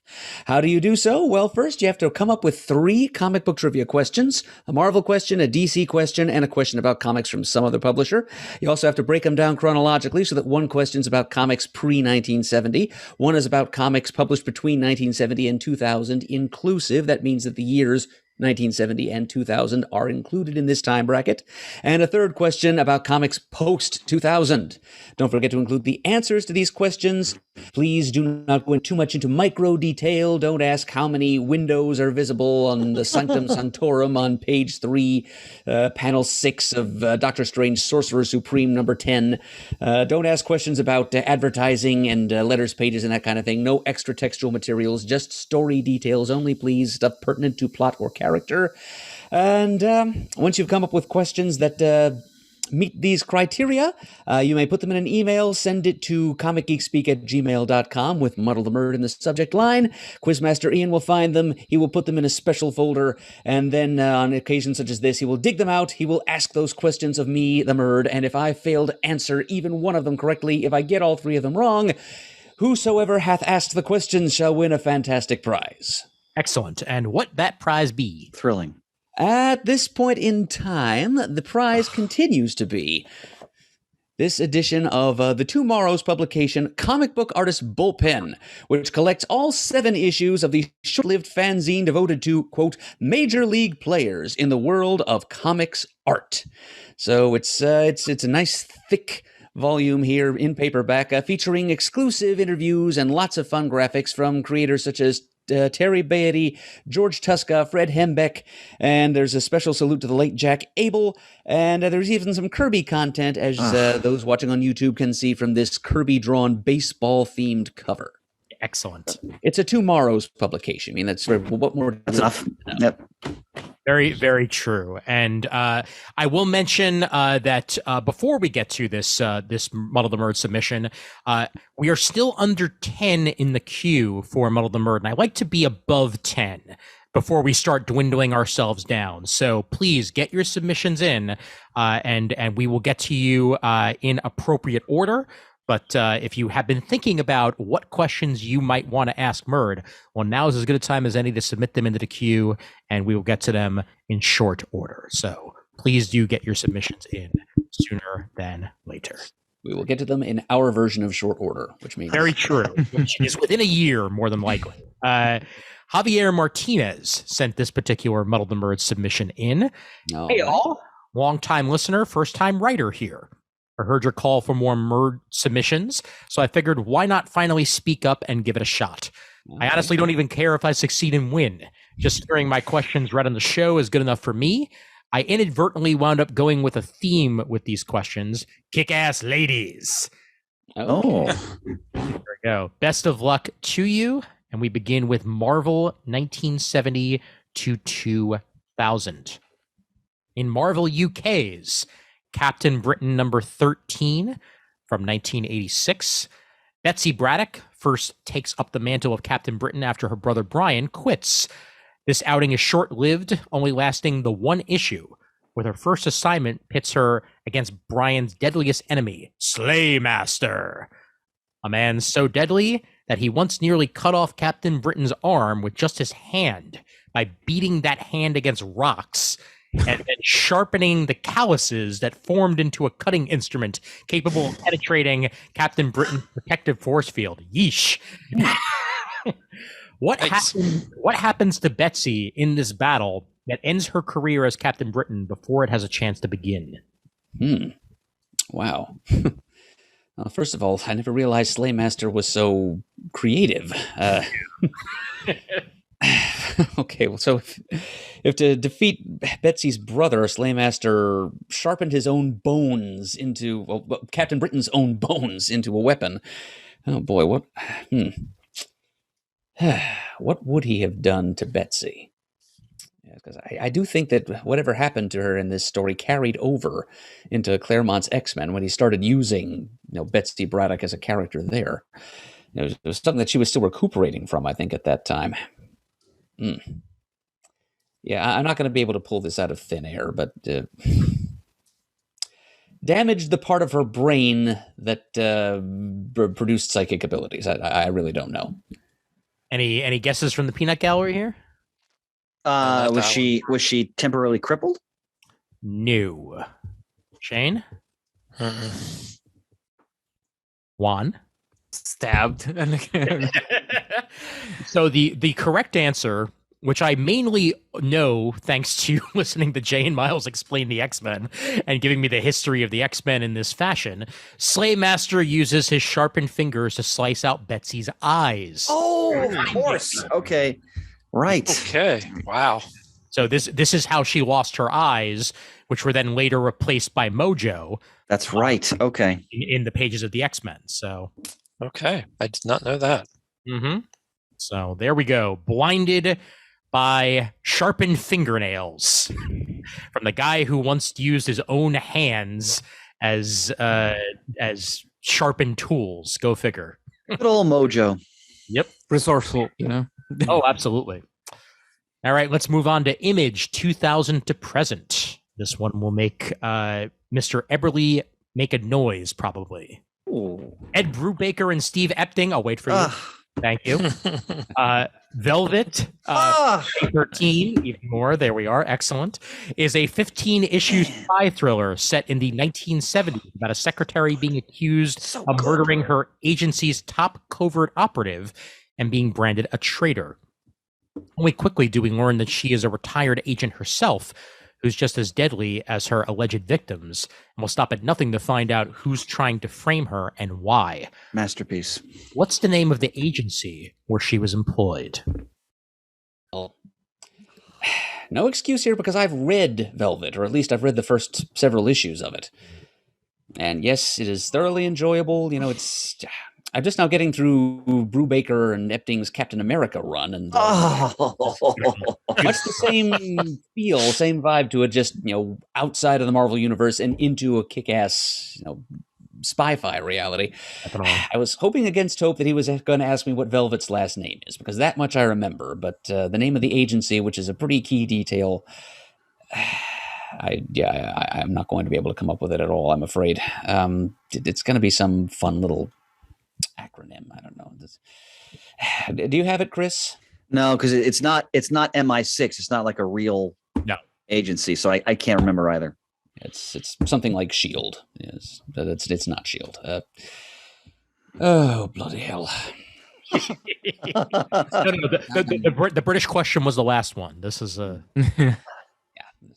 a cool sounding noun. Dagger. The correct answer. Arc 7. Oh, geez. I never would remember that. Okay. ARC-7. Yep. That is the correct answer on that one. We are down to DC pre-1970. All right. Okay. For all the marbles. Javier, we got comic book artist Bullpen on the line here. There we go. And we go to Detective Comics number 233 from 1956. We are introduced to the Batwoman, Kathy Kane. Hence, you're listening somewhere. I'm sure you're listening. And he's probably laughing. Yes, he is.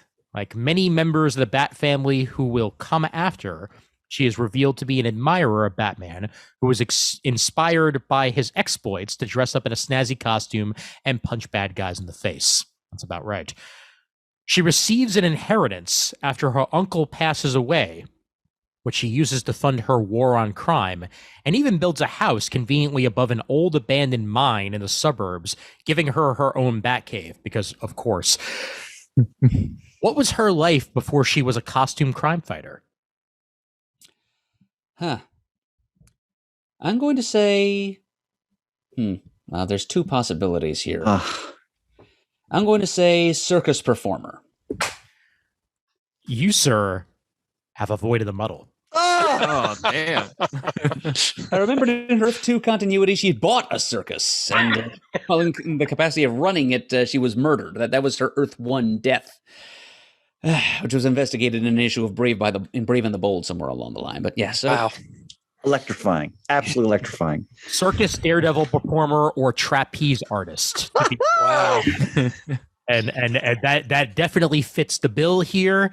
Thanks a bunch. I'm not sure if I made these questions too easy or too hard. Clearly, you made them just right because you all That's right. Yeah. Came down to the wire on this Sure one. did. they were quality questions, Javier. I will attest to that. They were all within reach, all questions I probably should have known. It just so happened that only the one that was right in my wheelhouse, pre-70s DC, that I was able to bring home. So, little daredevil artistry of my own, working without a net. That was great. It made me sweat a little, Javier, so thank you very much for playing. And I hope you've enjoyed hearing your questions read, because they were worth being read. Absolutely. Yep. And he said he enjoyed putting them together all the same. Javier Martinez from San Francisco. Now, Javier, try again. Right back in that queue, buddy. Yes, exactly. I'm sure he will. And you can once again submit your. Okay, we know how to do it. We already talked about it. Mm-hmm. All right, excellent. Let's move on to stuff we've been reading lately. How about them apples? Juan as the guest. Yes, go first. What you been reading? What's been tickling your fancy lately? Two things. The first thing, I read the first trade of Nice House on the Lake. Oh, that's a Joe Hill thing, right? No, it's James Tinian. Oh, okay. Yes. Yeah, through Black Label. Yeah, with Alvaro Martinez on the art. And it's just beautiful. I don't want to spoil it for you guys if you haven't seen it, but it's just this beautiful, weird, existential sci-fi horror series that I've been told for a while to read it, and I finally got a chance to catch up on it, and it absolutely lives up to the hype. It won a bunch of awards, the Eisners and stuff. Totally deserved, because yes, absolutely. It is beautiful. The art is amazing. Alvaro, I was familiar with his work on Detective Comics and stuff, but his work here is completely different and absolutely amazing. Is there anything where you would compare it to? It's so hard to compare it. I would say interdimensional space post-apocalyptic Big Brother. Oh wow. Okay. Well, that has me sold enough. Yeah. Yeah. Nice. And the other thing, I got Grant Morrison's Luda, his novel, and I'm only about 20% into it, and it is just full blown Grant Morrison, straight to the vein. Just the characters, they know they're it's narrated like a character that's in a book that knows that it's in a book that you're reading, and it takes brief stops from telling you its story to her story to tell you that she's got to take a sip of a drink while she's telling you the story.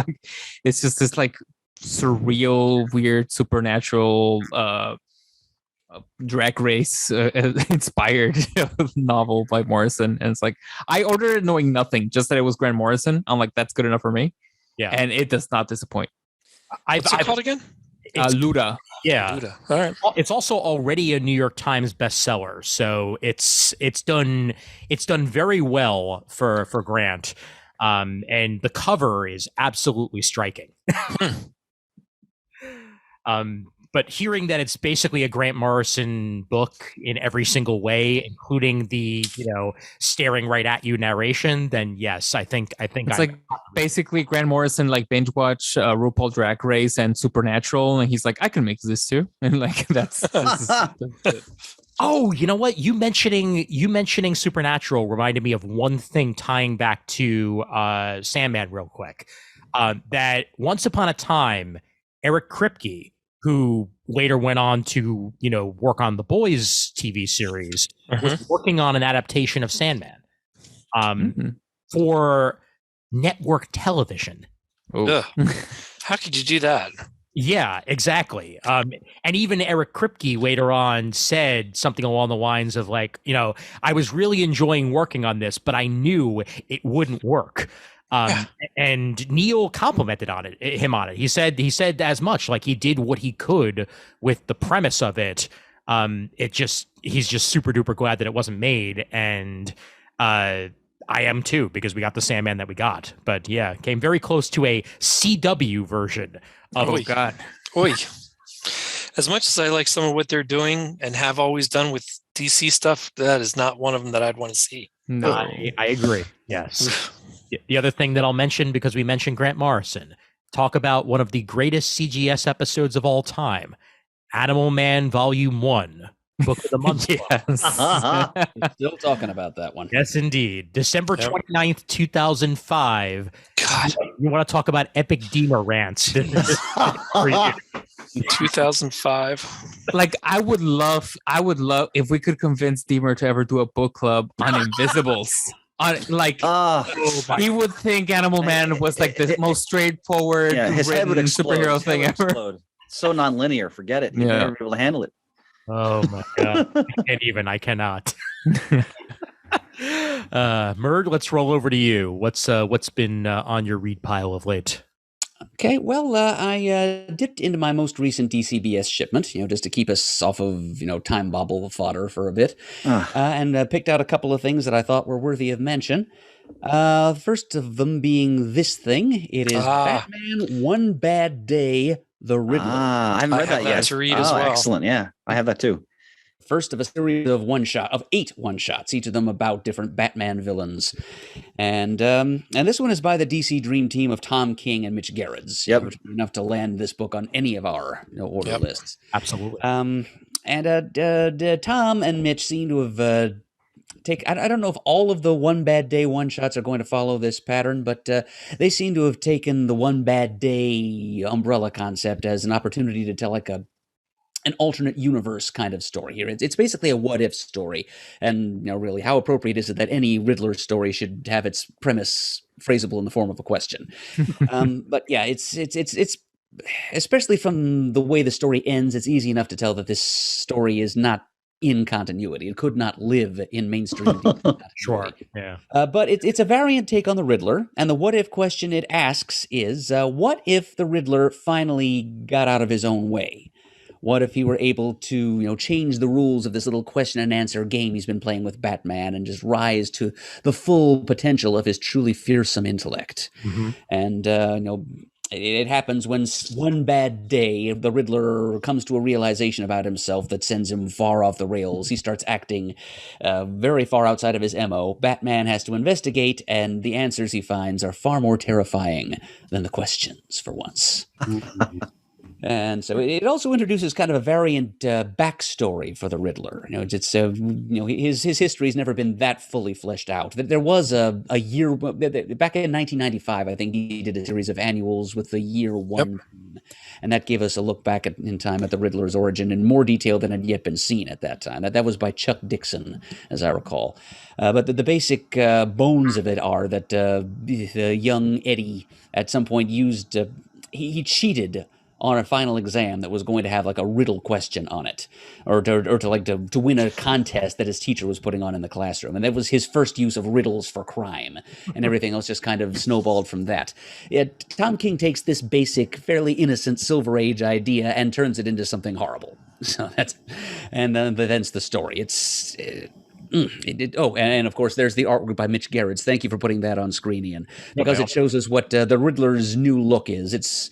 He's bald, he's gaunt, and he seems to have foregone his traditional domino mask for a couple of, greasy, smeary, I don't really care anymore, smears of grease paint over his eyes to kind of evoke a domino mask. It's kind of like the Heath Ledger Joker as applied to the Riddler. Mm-hmm. Okay. Yeah. And so, this new backstory really does elevate the Riddler to new heights. It makes, because what Tom King does with what the Riddler chooses to accomplish with his intellect in the present, once he goes on this new tangent, it's a lot easier to understand the Riddler being able to do something like this with this different history grafted onto him. So it's kind of chilling. One thing, though, Tom tries to do that thing again where a couple of creators have tried this in the past, where they try to retcon Nigma as the Riddler's actual surname. Don't try to do that, Tom. We were told in the post-crisis years that he was Ed Nashton. That didn't last. It's just one of the greatest supervillain, if not comic book character overall, alter egos ever. So it'll always find its way back. He will always really be Enigma. Mm-hmm. So I'll let you read for yourself to find out what other name Tom gives to the Riddler, but it's good. It's a chilling read. It's like a perfect bound. I think it's a 64-page one-shot, something like that, but it's with this creative team, it's worth your time. And it will make you you won't look at the Riddler quite the same way ever again, even when we go back to the usual, down on his luck schlub portrayal of the Riddler, as we invariably will. But this is a glimpse at what the Riddler could be if one day he just stopped playing around, stopped trying to be fun, and just got down to business. Stop being. And the other thing. I'm sorry. Go ahead. I was just going to say, stop being polite and started getting real. Exactly. And now to the attention, especially of Mr. Everly. Oh. This Christopher Priest I'm holding in my hand. It's written by Priest with art by someone named Montos. It's from Heavy Metal, and it's Entropy #1. First of a 6-issue miniseries from the world of Tarna.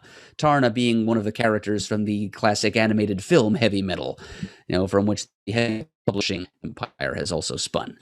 So it's loosely connected back to that classic animated anthology film of the early 80s.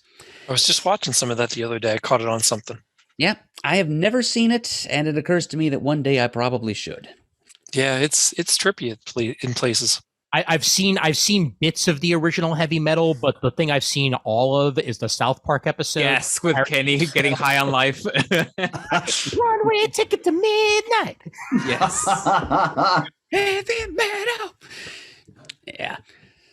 So yes, here we have Entropy, and it's Priest, all right. It's the story of an everyday guy named Henry. He's a mailman. He's a devoted husband, father of one. And one day he's out walking his dog when he runs into a mysterious, creepy child who, says some things to Henry that he doesn't really understand and doesn't even fully listen to. But it involves extracting a promise from Henry to serve this child forever, or the child will destroy his world. So Henry's like, yeah, sure, kid, whatever. And the next thing you know, the earth is destroyed from under him. Oh. And he himself is absorbed into a cocoon of sinister green energy. And you can see a little bit of that green color scheme on there, on the cover that Ian has on screen right now. It's kind of a motif throughout the book, and also leading back to the Heavy Metal film. Apparently green was kind of the color of chaos and evil, even in that movie. So here, Henry has been kind of conscripted by this mysterious green chaotic evil. The child, of course, was more than he seemed. And after 6 years in this green cocoon, Henry emerges, having been transformed into an elemental being of chaos, But that's as far as he knows about it. He's just really understandably upset and confused, and he kind of floats through space has some misadventures, and then suddenly finds himself back on Earth again, pretty much seconds after he left, still being chewed out by the same nasty neighbor lady who'd been yelling at him when all this happened the first time. So, yeah, clearly here, Priest is being very priestly. Time and space are his things as ever. And the whole thing is narrated in the second person by a mysterious second character who understands what poor Henry is going through all too well, even though Henry himself understands it not at all, and neither does the reader, because, again, that's Priest. Not only are time and space his playthings, so is the patience of the reader. But he introduces us to the mysterious second-person narrator on the very last page. So it's basically just an everyday Joe being thrust kicking and screaming into the Silver Surfer's origin story. He's being made a herald of some horrible cosmic force, and he's being set on a mission that he knows and understands nothing about. And he's badly disoriented, and so is the reader, and it's a fun, vomit-inducing ride, and yeah. So, Chris, if you haven't ordered it yet, and I hope you have. You should. So, Mert, I did order it, but you know what? It was not in my last shipment. Really? So I'll have to check up on that. Yeah, I definitely ordered it. Yeah. The premise kind of reminds me of like Stephen King's Silver Surfer. Like just from the visuals here. Like I feel like I'm thrown directly into a Stephen King novel come to life. Mysterious, creepy child in a sleepy small town, probably in the state of Maine. Yep. So, Mert, ultimately, do you recommend this issue? Oh, sure. Okay. I think I might recommend waiting for the trade because, the first issue kind of leaves you feeling bewildered. And, of course, that's part of Priest's plan. But I think it might be one of those stories that's more satisfying if you can read the whole thing at once. Yeah. I'll also comment on how expressionistic the artwork is. That it you very much capture, like mid reaction what the characters are doing, almost Maguire-esque in that way. Yeah. Yep. Good stuff. Excellent. All right. Well, thank you for being now with your with your this time around, Mert, just for some variety's sake. It's for my geek family that I thrust myself into the present every once in a while. Excellent. Shane, what do you got for us? I can't remember if the last time I was on when we discussed comics read. More recent things I did read was oh my gosh, what's his name's on the JLA run? Bendis's Justice League run.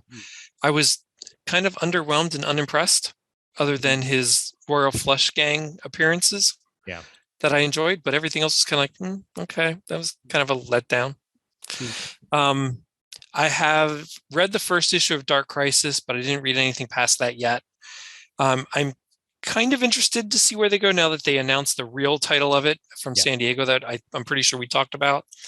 And I have the new volume of Black Sod to read that I didn't start yet. I did read, and I'm going to let you talk about it more, Ian, but I read the first issue of Batman 89.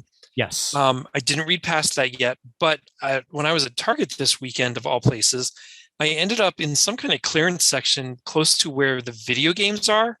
And inside was a hardback version of it for $12. Oh, wow. So nice. I picked it up because I'm like, well, I didn't order it because I had the issues, but seeing it there on clearance, I'll get it for $12. Sure. So I'm just going to read the hardback now that I have. There you go. Yep. But I liked it. It looked great. It's fun. So I'll see where it goes from there. But I enjoyed it a lot, actually. I think it captures the general personality of Michael Keaton's Batman really well, while taking it in new and different directions. So. And I thought the art looked good enough without trying to look like every single actor precisely.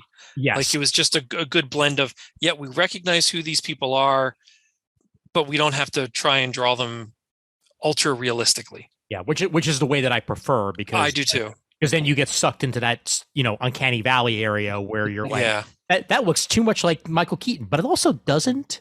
And yeah. I mean, that's what I liked about the Star Wars comics back in the day, is that they didn't look like, I mean, you knew who they were, but they didn't look like Mark Hamill, Carrie Fisher, and Harrison Ford. Yes. But definitely. they were certainly the characters. So Yep. no, I enjoyed the first issue, and I look forward to finishing it. Just based on some reviews I've read, I kind of hope that they do more of them. I don't know if that's planned. I hope so too, because I did these. Yeah, you're right. The one mini series a piece for Superman and Batman seem to be where they've ended it for now. But yeah, certainly go farther with both properties. I mean, if the demand is high enough. Yeah, I hope so. That's all I really read. I keep wanting to sink my teeth into a novel because it's been so long since I did that. I'm excited for things like Parker Girls coming from Terry Moore that I didn't realize was being solicited, so I missed the first issue. So I contacted DCBS to put that in there. So I'm hoping that comes in my next shipment. Yeah, I can't wait. So I've been a little bit lax on my reading, more than what I'd like to, but I want to show. I did pick up the San Diego Comic-Con Super 7 Bat. Nice. Neat packaging. It's not in there. I'll show you that in a second, but you slip the cover off. You have a little bit of a file card on the back. It is a blue bat, which is not normally the color, but it's the Marvel comic version of the bat, which they were blue. That's cool. Nice. Yeah. Very nice. The figure itself, it's fine. And I'm glad I have it because it's neat to see it in this color, knowing that it comes from Marvel Comics. But it's a little loosey-goosey everywhere. He stands just fine, but to actually try to pose him, his joints are all loose, and it's a little bit frustrating. The articulation in the arms doesn't allow you to pose it to where he's like holding the guns or the pistols in a way that the pictures show it. So I'm not sure how they got him to do it. I actually had a whole bunch of other G.I. Joe related Super 7 figures on pre-order. And after getting this, again, I'm glad I have it, but I canceled all of them except Storm Shadow and Snake Eyes because I just don't like it as well as what I like the classified stuff. You know exactly how they did it, Shane. It's the same way that they get those picture perfect, Burger King. Yeah. They sprayed it with chemicals and exactly. Everything's been posed together and glued together, and that's frustrating. I don't remember if I showed these, but the G.I. Joe classified line from Hasbro, nice. I got a hold of the Crimson Twins, Tomax and Samot, by ordering them from Canada because supposedly in here they're not coming out till like May. So when I saw an opportunity and they really weren't that much more, I thought, well, they're two of my favorite characters. So I just couldn't resist it, and I'm so glad I have them. They came with Stalker also, which was kind of cool to get. So that's kind of cool. And then Target had some kind of collector-thon thing going on again, and I really don't pay much attention to that because they generally don't have anything I'm interested in. But in the beginning of the show, if you were watching the video, I did pick up Usagi Yojimbo. Yes. Usagi Yojimbo. It's part of the Teenage Mutant Ninja Turtles animated line that NECA does, and I just couldn't resist it. It looks so cool. Comes with a bunch of accessories, but I just have them with the two katanas. There's a hat that he has. There's a robe and a sash and a sheath for the swords. I didn't put any of that on. It's very well articulated. Looks very nice. I love the blackened outlined lines that they use on all the paint apps. It just makes the figure pop a little bit more for me. And again, it just poses really nice and stands very well. Just a neat figure. There was a little article I read about it where NECA got special licensing permission from Stan Sakai in order to make the figure, because even though he appeared on, I think, one of the cartoon episodes back in the day, there wasn't much more about that. And it wasn't like just because he was on there, they could do whatever they wanted with him. So once I heard that was happening, I kind of tried to keep my eye out for it. And I'm glad I was able to get it. It is one of the nicer figures that's been produced in recent times. To me, just very nicely done. That's really it. I wanted to ask Ian, did you watch the first couple episodes of Lower Decks? Yes, I did actually. Absolutely rip-roaring hilarious. so good. Oh my God. That first episode back, and the whole idea, the captain has been framed by the Packlids. Make it go. The Packlids are one of my favorite just random villains they've had for Lower Decks because they're so stupid, and yet they've managed to actually achieve some things, which is make them a little bit compelling and devious. Yeah. and at the finale of last season, the captain was essentially framed by the Packlids, and we pick up at that next point where our Lower Decks crew is trying to prove the innocence, and of course it goes in a very different direction than what it's actually billed as. And they're doing it very much in the vein of Star Trek 3. Yeah. Where they're having to steal their ship to go after and try to prove the innocence of the captain, and even the well, I don't want to say that in case somebody didn't watch it, but there's a lot of neat Easter eggs all through that whole episode, pulling from many avenues of Star Trek lore. And the second episode is a great Dungeons and Dragons spoof. Yep. And there's a ton of Easter eggs, and hilarity ensues there as well. I cannot praise that show enough. Top notch entertainment. The what they did with their Dungeons and Dragons parody. Oh my god! So happy! I'm going to share an image of it right now. Oh my god! It's a riot. The entire Lower Decks crew is gathered around playing a Klingon battle, and they're like, "Wow, when did Martok take the time to record all this dialogue?" Oh my god! They're Ferengi knockoffs. So yeah, and then they talk. The Boimler talks about trying to get the one expansion pack forever, and he can't get a hold of it. Yeah. It's just hilarious. And if you don't know, and maybe we mentioned it before, maybe not. There's going to be a crossover between Strange New Worlds and Lower Decks. Yeah. So live action and animation. Wow. But the animation actors are going to appear in live action. Yep. As their characters.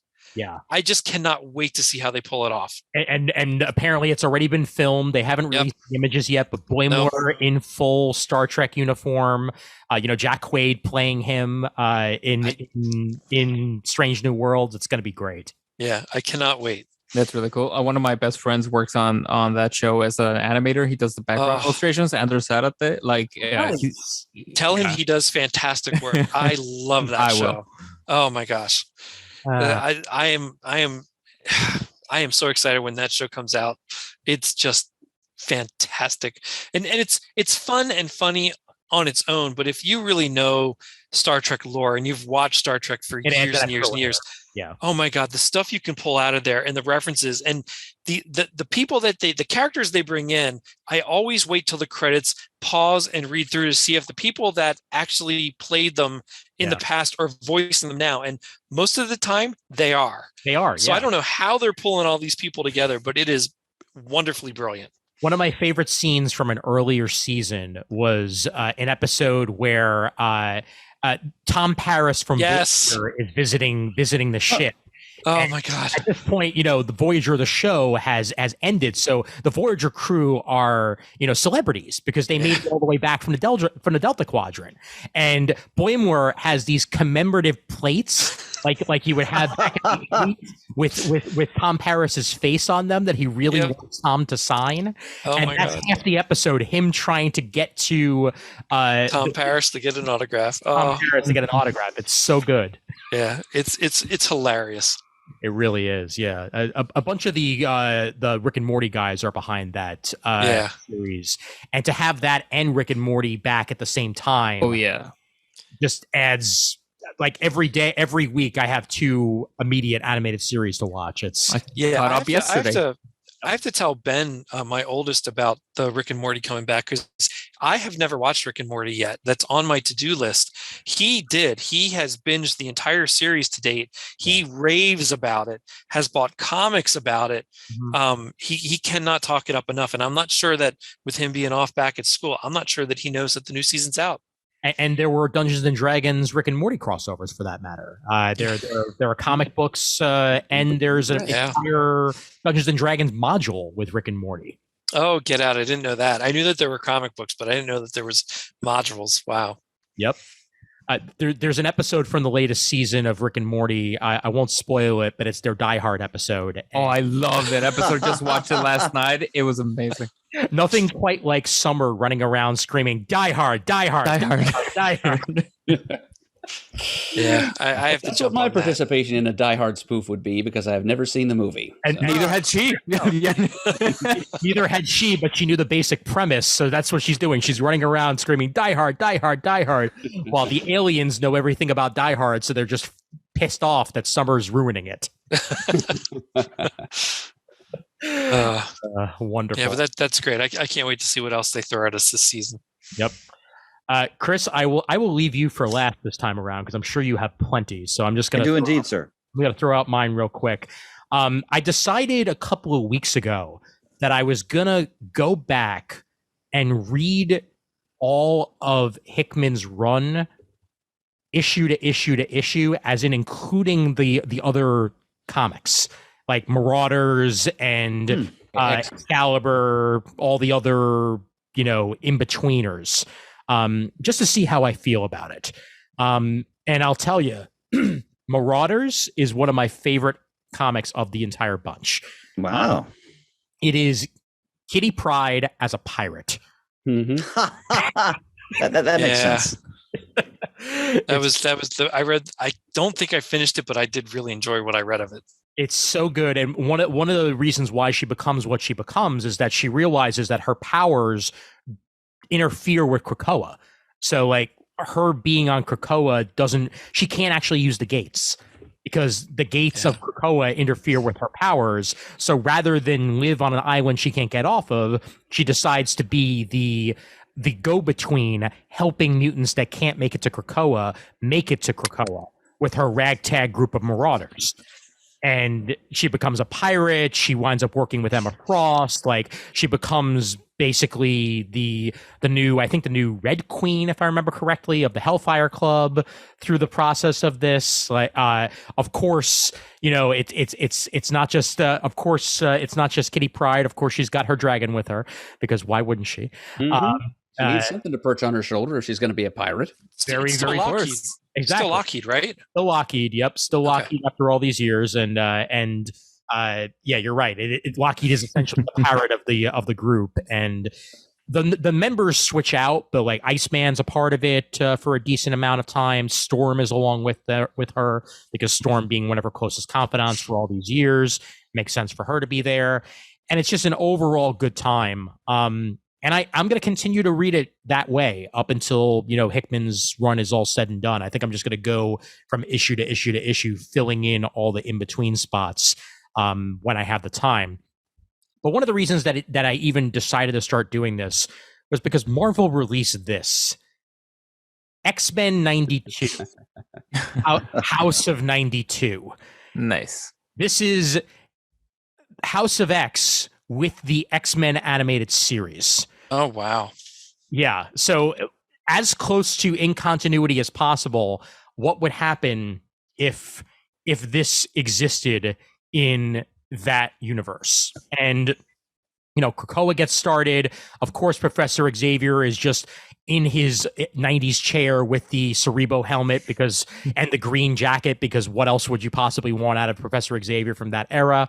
My favorite twist about this series is rather than have Moira be the one who's living the multiple lives, it's Jubilee. Oh, okay. Yeah, inserting her into the narrative in that way. And it makes the ties to X-Men the Animated Series that much stronger because she's that much of an important character to that. And the in-between Hickman pages basically look like this. So wow.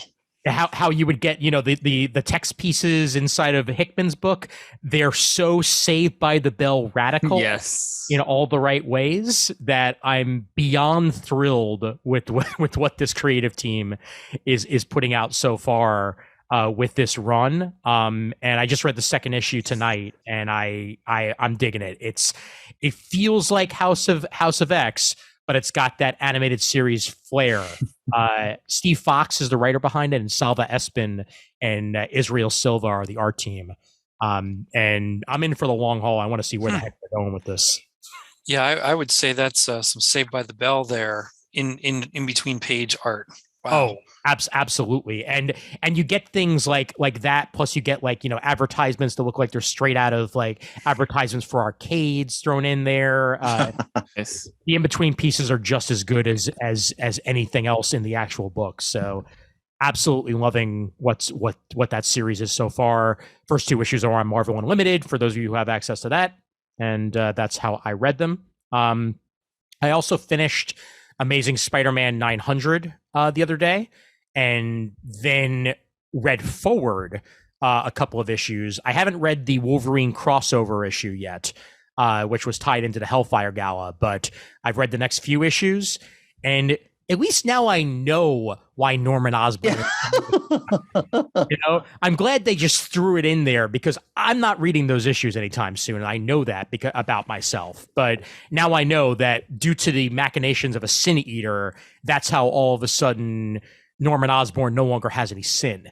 That he's now a good guy trying to do his best to use his inventions for the good of society and also help out Peter along the way, hence new Spider Goblin gear and stuff like that being thrown in there. So now I know. But issue 900 is such a love letter to old school Spider-Man comics. I know that Chris discussed that on the last episode in great detail, but any of you who love Stan Lee style, but with a mix of today, read issue 900, that main story with the freaking living brain. What is it? Is it living brain or human brain? I always forget. Living brain. Living brain. Thank you. Living brain is well worth your time. And then the very next piece I adored, because the next piece in issue 900 is Peter Parker returning all of his overdue library books.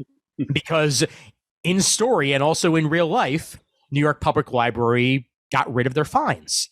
So, of course, now Peter no longer feels guilty about having all these books, so he goes ahead and returns all of his books. But half of them are waterlogged because of the lizard or electrified because of Electro, that he still winds up having to pay $600 in order to bring it back. So as a gesture of good faith and of goodwill, he winds up sitting down in a dime store Spider-Man costume and entertaining children for a while, them not knowing that he's actually the real Spider-Man. So that was hilarious. And then one more piece involving my favorite, Mr. Todd Knock, with the real Jimmy Kimmel. Thrown in there.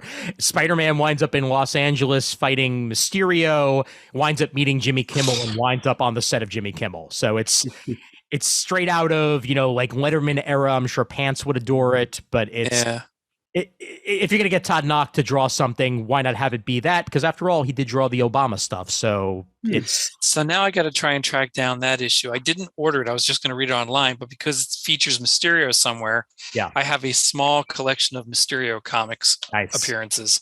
Very cool. Man. Yep.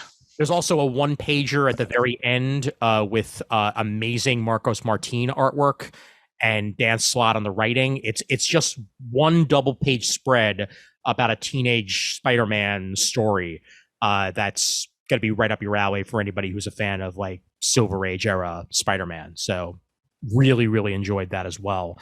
And the other thing that I'll mention is I did read ahead on Dark Crisis, and I read Dark Crisis on Infinite Earths issue 4, the first one with the actual moniker, and I will safely tell you, it's starting to feel like an actual crisis. Okay. Everywhere you go. Nice. I don't know whether it's my brain tricking me because now it actually has that on the page. But my one complaint, even though I'm reading Flash, I'm wildly behind on it.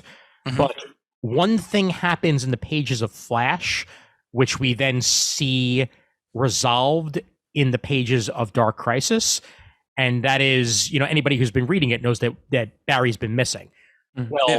Barry's back by issue 4, and it says see 3 issues of the Flash to find out how he's back. So rather than resolve it in its own series, it was resolved off screen. It's not the worst thing, but when you're doing a 7-issue miniseries, it might be a good idea to have most of your story beats happen within the 7 issues. They decided not to. That's fine. I'm sure I'm going to enjoy the Flash issues either way. But that was like my one sticking point. Otherwise, it's actually starting to feel epic. What they're doing with Pariah, I'm sure that certain criminologists may not like, but either way, it's starting to feel like something. I think your assumption will be borne out, Ian. I have the same hunch. Yep. The Sampere art on this series has been amazing. The art's been fantastic. Yeah.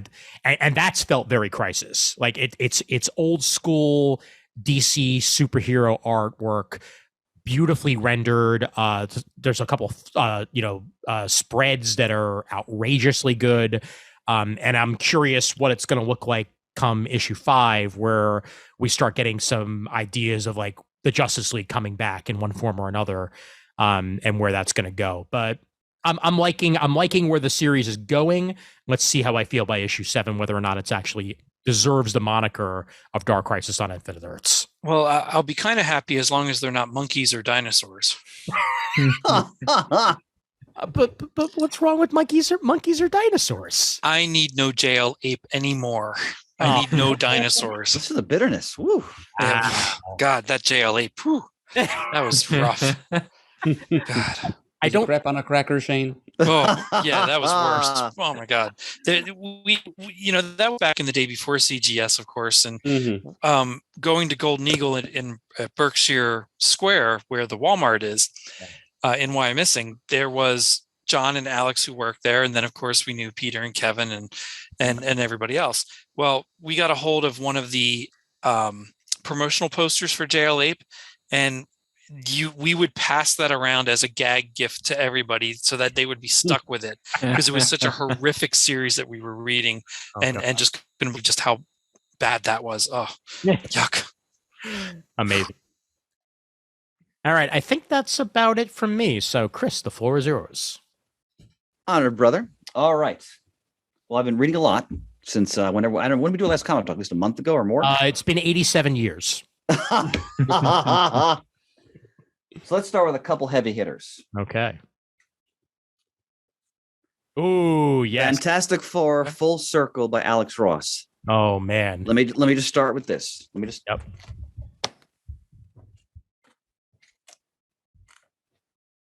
Look at that. Look at that full page spread. That's amazing. So for those who are unaware, so Alex Ross, he drew and wrote. So this is him scripting as well. In a sense, a sequel to some classic Lee Kirby Fantastic Four Silver Age stories involving the Negative Zone. So at first I thought this was going to be a retelling of these stories. It's not. It's look at that art. It's a sequel in a sense. So going back to the Negative Zone, so obviously it involves a nihilist, but even more compelling, one of the greatest FF issues of all time, FF issue 51, This Man, This Monster, which any serious Marvel student has read or should read. It's one of the greatest Fantastic Four issues of all time, in my humble opinion. It's Juan, I appreciate you agreeing. It's one of the essence of the height of the Lee Kirby collaboration from the mid to late 1960s. A character you thought died in that story back in 65 or 66, whenever it was, they returned to that character in the Negative Zone. Juan probably knows what I'm talking about here. And it is, and Murd probably does too. Let me tell you something. Alex Ross, besides being, this genius artist, he can write, man. Yeah. Like this, glad to hear it. He captures the tone, the vibe, the feel of these characters. He clearly knows them so well, the dynamic of them. And he takes you back into that Silver Age world, but it's the FF really of today.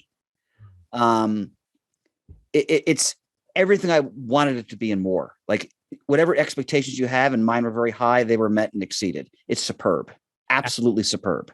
I'm super happy to hear that. I've been looking forward to reading that. Well, Ian, read FF51 first if you can, because you'll really appreciate the story even more. So that's the first thing I want to talk about. So that was everything I wanted and more. Oh man. Supergirl. Woman of Tomorrow. Woman Tom of King. Bilquis Evely, who is one of my new favorite artists after reading this.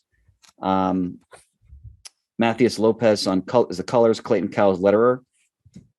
What can Tom King not do well at this point? I mean, I waited for the trade one on purpose for this one because I've come to realize more and more his work works even better for me when I'm reading it in one or two sittings. And I was not disappointed. So the premise of the story is that it's Supergirl. She's out in the cosmos, and she comes across a young girl whose father is he's like a poor farmer on this planet, and he's murdered by like this ruthless operative of the local king. And the girl swears vengeance, and Supergirl decides to take her under her wing, and they kind of go on this quest together. And it's Tom King just running riot in like the cosmic world of the DC universe. So Merv would know better because he knows the history better, but there's some stuff he's referenced that I'm sure is actually from the history of Supergirl. Other stuff he's probably making up on his own, but like Merv, like Comet appears in this story, for example. Oh my goodness. With his whole strangely Freudian backstory intact. Yes, it's all there. It's all there. Comet, the super horse, is in this story, and in a way that is poignant and powerful. Wow. Crypto, of course, is there. It's a quest story. So, but it's also about Supergirl and really about her trauma from what happened to Krypton and how that has followed her through her entire life. And now she sort of sees in this young girl and this young girl's quest for revenge, she's trying to guide her on a path so she's not consumed by the profound sadness and trauma of what had happened to her in her own life. And what's even better for me as a reader, the story is told from the perspective of the young girl when she's an old woman and she's writing her memoirs about her adventures with Supergirl. So a lot of the story is caption boxes.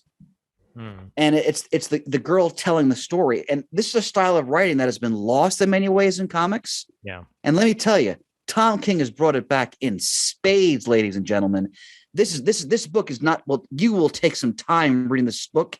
And I mean this in the best possible way. And let me give you an example of how good the writing is. Listen to this caption. For up to this moment, I have been recounting my own observations from those many decades ago when I was young and still had in me some of that good fortune and fear that all young folk carry and hide from those who say they know better, but really just know that they were once satisfied to dream and are now calcified into lives of regret and sorrow. Wow. This is one of the best writing yet of Tom King's career, without question. I haven't read much Supergirl in my life. Doesn't matter. It's the hero's journey, but it's a journey where they're also trying to really deal with the demons of their past, and the art is stunning. I'm not too familiar with this penciler, but it kind of reminds me a bit of Kevin O'Neill on League of Extraordinary Gentlemen. It's beautiful, and they go to all these wild planets and they fight like space pirates. Like it's amazing. So Tom King. That's it. Now, Ian, the next one is a recommendation you gave me. There we go. King of Spies. Yes. By Mark Miller and Matteo Scalera. Excellent. So much fun. So as Ian told me, the story basically is, what if James Bond got old and he found that he was going to die and he decides, you know what, I'm taking every SOB with me that I possibly can before I die. That's the premise. That's really all you need to know. Right, Ian? Would you agree? Yeah, pretty much. Yeah. Yeah. And it is so much fun. You get to see this James Bond analog, using all of the skills to bring wrath to various ne'er-do-wells, including, really satisfying for me, an analog clearly of a recent U.S. president who is one of the great war criminals of the 21st century. That's all I'll say there. He gets his just desserts. No idea who you're talking about. No. Yeah, go back earlier in the century. People know who I mean. the people of Iraq certainly do. So, great book. Really enjoyed that. Ian, thanks for the recommendation. Yeah, you're welcome. Shane, look at the second name on the cover. Shane, look at the second name on the cover. Yep. So, Tales of the Human Target. I have to read that. I picked it up. It's sitting on my pile. Tom King, So this is a bridge story in between the two parts of the epic and already classic Human Target he and Greg Smallwood have been producing that I've been raving about on this show now for months. So this is about different Bwahaha Justice League members in the world of DC Black Label and encounters they've had with Christopher Chance. There's a different artist for each character. Kevin McGuire does Booster Gold. Yep. Shane. Oh my God, yes. I can't wait. Oh. Yeah, and it is like Tom King gets Booster Gold. Shane, you're gonna eat it up, but it's Guy Gardner. It's Booster Gold. It's Fire. Of course. It's again the work he's doing in Human Target. I think is my favorite Tom King work so far, and this book continues that trend. How many issues was that, Chris? It just is book one. Tales Target. I don't know if they're doing more of these. Actually, as far as I know, it's the only one, and it's just in between part one and part two. It's a bridge book. Okay. Yeah. Okay. Yeah, because they actually say at the end, like next month we're coming back to the main story. So Shane, I really thought of you when I read that. Giant size Gwen Stacy. Now we talked about before the pandemic. Todd Knock, by the way, Ian. Yes, indeed. That the first issue of this came out, and I was raving about it because finally they've done a story we get to actually know Gwen Stacy as a fully realized character, which has never, at least as far as I'm concerned, never really been done to my satisfaction. And it's Christos Gage and Todd Knock. And the book was derailed by the pandemic. So they've now collected the whole story in just, the thicker comic, hence they call it a giant size. Mm-hmm. I'm in the middle of reading it. It is delightful. It's Gwen in high school with Harry, who's her best pal in high school. And her father's there. And it's how her father gets entwined in the machinations of classic Spider-Man Silver Age villains. So the Crime Master is there. The Enforcers are there. And most importantly, Norman Osborn is there. And it's Gwen, and Gwen is learning to become a criminologist from her father because her father's a detective. So you see her developing her intellect and how she's such a shrewd detective on her own. And her father ends up being harmed.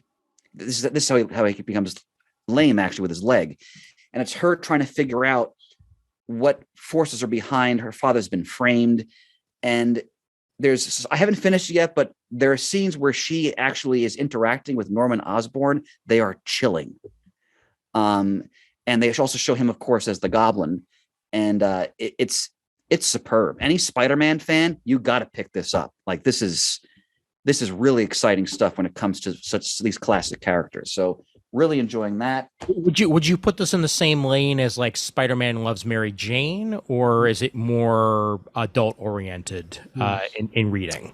That was such a good book. Good callback, Ian.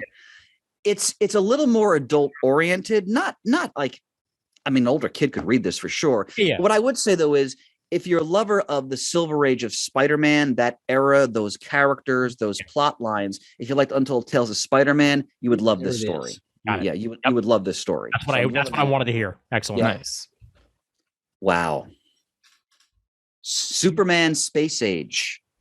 Yep. Mark Russell, Mike Allred, Laura Allred. What else is there to say? I mean, look at the art in this book. Like, look at that, man. Yeah. It's Allred taking his pop art sensibilities and it's putting Superman in the 1960s in the Cold War. And basically, the title says, will the 60s bring the end of the world? And it's poignant. It's powerful. I've read the first issue. They also have Batman, Wonder Woman, and Green Lantern in it, but it's very much in the context of the Cold War. Wow. And it leads you to believe as you're reading the story that the world may actually be ending and Superman can't do anything about it. Look at those glorious Kirby dots in the sky. Yeah. Let's gaze at those. Yeah. It's any fan, like if you love the Silver Surfer already, you've got to get this. Like it's beautiful. All right. A couple throwbacks before I finish up. So when I was in Florida on vacation, I always like to go to local comic shops. I went to Collector Comics in Port St. Lucie, Florida, superb shop, great selection of back issues, old school comic book store. And I found a trade I've been looking for years. So The Tomb of Dracula. Wow. This was the coda story by the classic Bronze Age team of Marv Wolfman and Gene Colan. They don't get Tom Palmer to ink, unfortunately, but they do have Al Williamson inking, so no slouch there. So this is like the final, like the coda to the classic Bronze Age team of Dracula story. They reunite most of the creative team. It came out in the early 90s. I had them in prestige format editions, but I always wanted to get the trade. I found the trade at this shop. And Colan doesn't restrain himself in this at all, because it was an epic comic, so there's no comics code. Yep. And they go all out with the gore, the blood, but it's very much still that creative team. If you haven't read Tomb of Dracula, it's one of the greatest comics of the 1970s without question, in terms of character development, subplot, and they return to that here. Blade is in it, of course. So good to go home again when it came to that, to those characters. So that was a lot of fun to find that. From Tomorrow's, I picked up The Life and Art of Dave Cockrum. Oh wow, nice! It just came out. I haven't read it yet, but I leafed through it. Again, no one does better when it comes to these wonderful tribute books to artists the way and writers the way Tomorrow's does. And this is a chock. I think this is the deluxe edition actually, but chock full. Like, Cockrum was renowned for like his costumes designs. They got stuff about that all through his entire life. Just wonderful to get that. Another thing I picked up when I was in Florida, because my X-Men omnibuses were destroyed in the flood I endured this past September. What is it, my second or third flood? Second. And I wanted to get all the classic Claremont Cockrum Byrne stories back. And I picked this essential X-Men trade. But Mert, I thought of you because the arcade stories are here. And it's almost like, in a way, Mert is in the comic when you see the first appearance of Arcade. Yeah. And especially in black and white. You can sort of project my dirty blonde onto it. And it's like, it's just this moment in time where you get this late 70s, like utterly goofy disco supervillain. Merd, I'm home. So good stuff there. Let's see. I think that's it. The stuff I haven't read yet. Like I picked up Parker Girls. I just haven't read that yet. I picked up Tom King's Love Everlasting, his take on romance comics, which I have not read yet. So next time, nice. Boys and Girls, I'll have a review on that, but I'm looking forward to reading that. And Ian, to echo what you were saying, this is great. It's so good. The Spider-Man run by Zeb Well, and again, a lot of it's the Romita Hanna, their masterful storytelling, but you're right. The Norman Osborn subplot is weird. But now that they've explained it, and it's comics, it's silly. But you know what? They're handling it so well, because Peter is clearly so struggling, creeped out with this version of Norman Osborn. And there's a great moment in issue 8 where Peter needs help. He's actually being defeated, and he and Norman have been working on this technology together. And Peter's like, why didn't you put on like this like spider armor suit and come and help me? And Norman just says, well, I'm afraid if I put it on, I would become him. Yeah, that's all he says. And I'm like, oh wow, this is great. if I were to ever get on that glider, I would never. Yeah, exactly. Damn. So that was cool. Yeah. I have the new James Bond is out, 007. Looking forward to reading this. Again, Dynamite's done great work with the property as far as I'm concerned. Looking forward to reading that. Mm-hmm. Another book I picked up, I just saw it in the previews, Gun Honey. From Hard Case Crime, the writer is Charles Arday, I forget if I'm mispronouncing that. Artist Anghor Ken. He's supposed to be a good crime noir writer. I'm not familiar with him. This is like a pulp noir book. It's about a beautiful woman who was an arms merchant. And I missed the first arc. Apparently there's a trade out, and this is the second one. But it's more than just cheesecake. The story was really well done. Like it was interesting plot. Yeah. Great intrigue. To have a blurb by Stephen King on the cover. He's got testimonials of really impressive creators. I think Brubaker may have, or somebody else that I respect also commented on it. So Stephen King, you mentioned, he's mentioned here as well. So that interested me. So I'm going to keep reading that. And I have the last thing I'll mention, because it's just so good. Zdarsky's Public Domain. Yes. This is you're reading this, aren't you, Mert? Absolutely. Yeah, this is issue 3. It's got to the point when the DCBS box comes. That's the first thing I dig out and look through. Yeah, it's again, for those who may have missed our last discussion, it's basically about a Jack Kirby-like figure who had co-created this this character who's now like a global spanning multimedia sensation, a la like, the MCU. And, he finds out through just sort of serendipity that there's a document that seems to indicate that he actually still owns the character or has rights to the character. Mm-hmm. And his family, his one son has some financial problems. It's really about the toll his professional struggles have taken on his family. And now they're trying to sort of make good and find and get something good out of all these years of sort of toil and struggle. I think it's one of the best things Zdarsky's done yet. It's so well done. It's just real. Like the third issue, they reveal like one of the sons has this real problem that's really like haunting him his life. And now it's also affecting the rest of the family. Outstanding. I mean, this is definitely one of the best books I've been reading that's coming out right now. From the last time that you discussed it, I pre-ordered volume 1. It will be arriving in my hands on Tuesday, January 24th. All right. And last two things I'll mention. Once again, Nightwing. Yeah, I have to get caught up on that. Holy mackerel, man. It's the best. I read the first half a dozen issues and haven't gotten back. What'd you think, Shane? Oh, I loved what I read. It's fantastic. I mean, I have to see a sentiment. It's very simple. It's just the best. Like, It's just the best. Yeah. And last thing I'll mention, I haven't gotten it yet, but I realized I was in my local shop and they have some omnibuses and I tried to recover a few that I lost in the flood. I didn't realize Marvel had made a Doctor Doom omnibus entitled The Book of Doom. Ooh. And I think it came out relatively recently. And I'm like, whoa, because, it's Doom. And I looked at the stuff they have in it. I would say it is almost definitive. There's a couple things they didn't put in there I would have put in there, but almost every important Doctor Doom story, and that's saying something, is in this omnibus. I went home, went in stock, ordered it right away, coming on Friday. You're not kidding. I just looked it up on it's a hell of a collection. Yeah. I heard they even got supervillain team-ups in this book.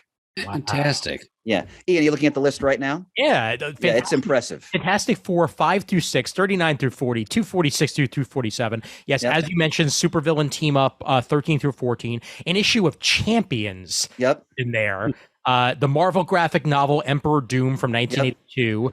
Doctor Strange and Doctor Doom Triumph and Torment. Classic. Tons of other Fantastic Fours. A Fantastic Four special from 2005. Books of Doom 1 through 6. Which is a classic. The Unthinkable storyline from the Wave Ringo run is in there. The classic Iron Man, it goes to King Arthur's Camelot. Those stories, like, it's a tremendous collection. Do they have the issue where he owes Luke Cage money, though? I don't think that one's in there. Juan.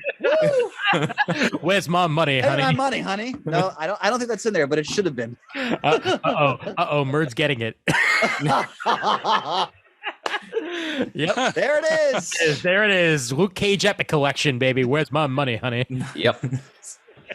That's on my additional reading list here for the fall. I'm gonna feeling a little blaxploitational. The Kindle and Comixology copy of that Doctor Doom Book of Doom is only $40. The hardcover is $92.99 on Amazon. I got it. Yeah, I got it on in stock for less than 80. It was 70 something. Terrific. Yeah, nice. I'm really looking forward to getting it. So that's my field report, folks. Excellent. I have one more thing, and that is a voicemail that came in. And as a reminder, if you would like to send a voicemail to the show, you have two options. You either call us at 267-702-6642, or you can send an audio message to comicgeekspeak@gmail.com. And just let us know in the subject header that it's an audio message, so that we can make sure to play it on the show. And this one is from listener Brandon Rotondo. So here is that message. Once it decides to play. Hey, CGS crew. My name is Brandon. I'm a longtime listener, first-time caller. I remember getting out of high school about 12 years ago. Maybe I've been listening for that long. I'm not too sure. But I remember Googling comic book podcast suggestions, and CGS was one of the first results. So I looked up a review, and I saw something that said, it's a decent podcast, but the know-it-all Murd and the annoying laughing guy, Chris, are going to ruin it for you. I said screw it, and I decided to give it a chance. And I'm very glad I have. You guys have become a staple in my podcast selections, and I can easily say you guys are my favorite podcast of all time. I'm a light-skinned black former worship pastor, with a superhero obsession, a love for sneakers and streetwear fashion, all things video games, basketball, and Harry Potter. To say I didn't fit into any group really growing up is an understatement. I was too black for my white friends and not black enough for my black friends. I was too nerdy, but my love of sports and music pushed all my fellow nerds away. All in all, I've spent a long portion of my life being a chameleon around people to make them feel comfortable. But on CGS, the only thing I've ever heard is authenticity. I feel that way about the entire cast, past and present, but Murd and Chris are the ones that really touched my heart. The second I heard Murdo's passion for the history of comic books and their characters, I was bought in.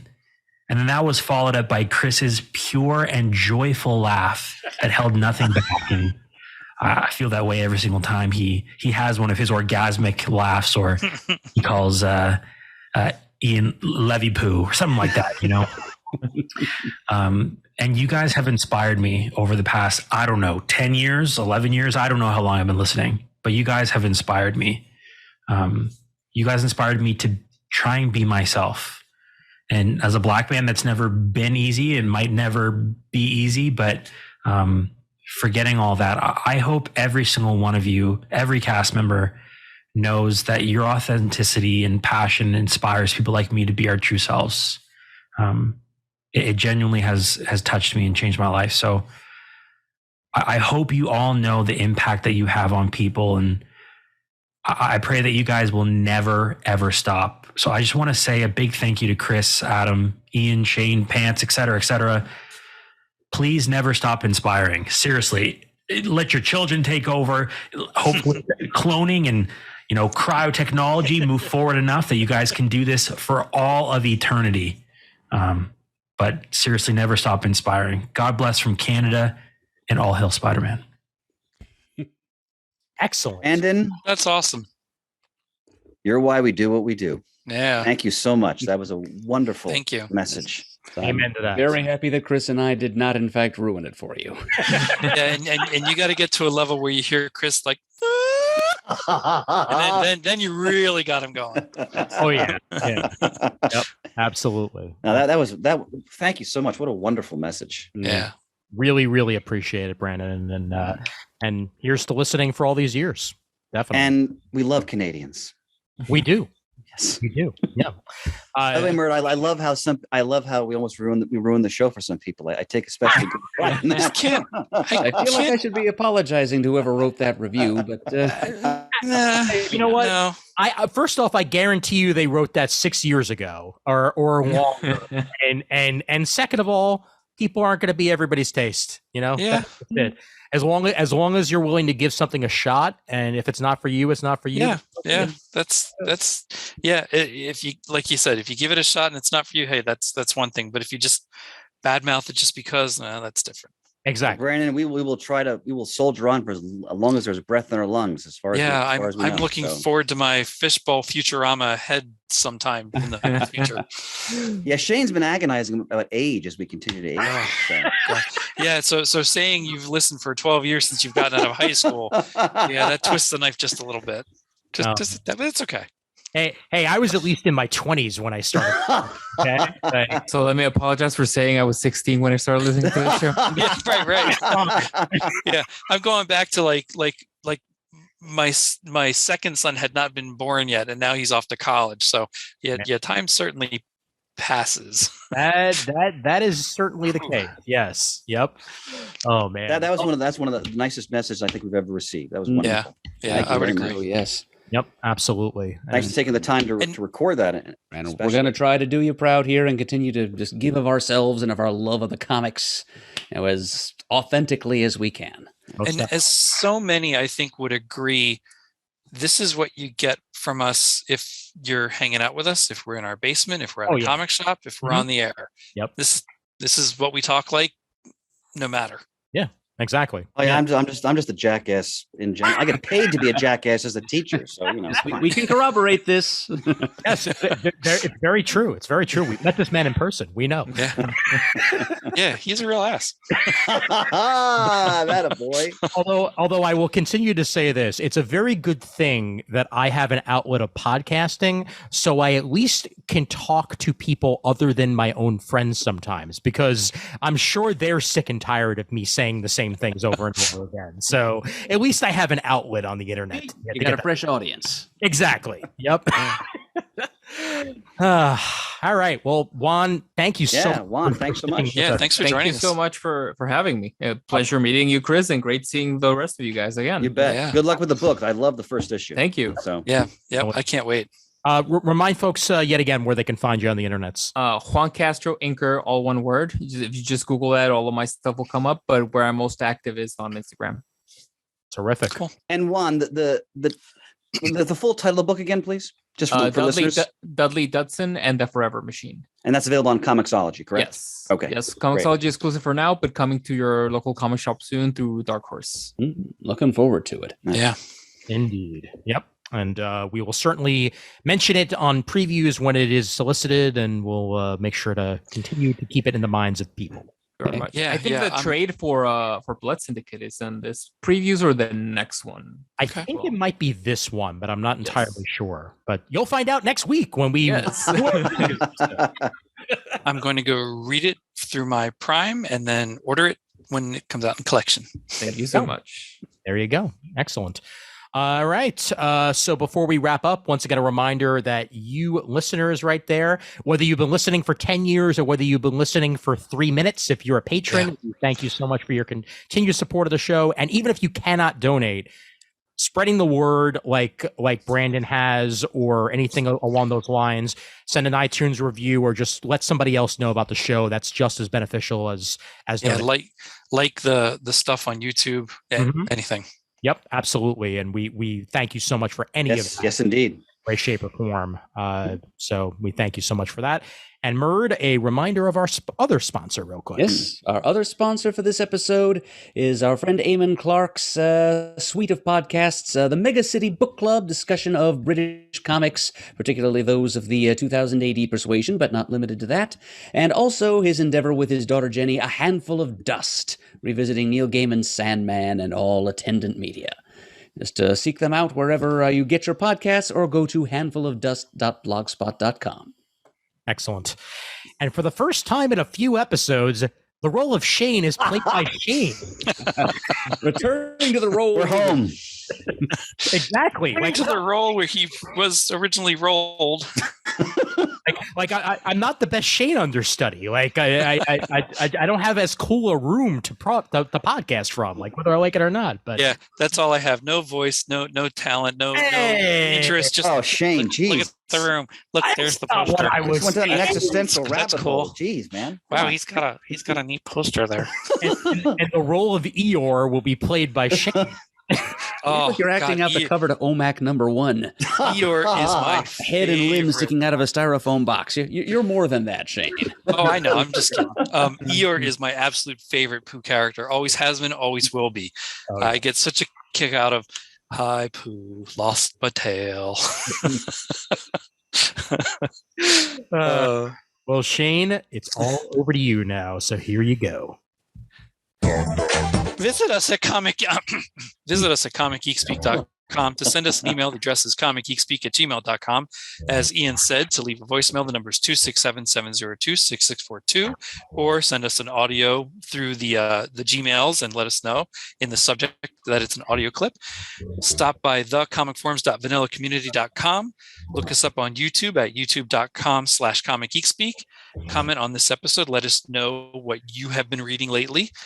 Follow us on Twitter. Like us on Facebook. Thanks to everyone who contributes to the episode. Send in Muddle the Murs, because as Ian mentioned earlier, we're getting down to the nitty gritty and we need some more to feel secure. And as always, we are uniting the world's mightiest heroes, one listener at a time.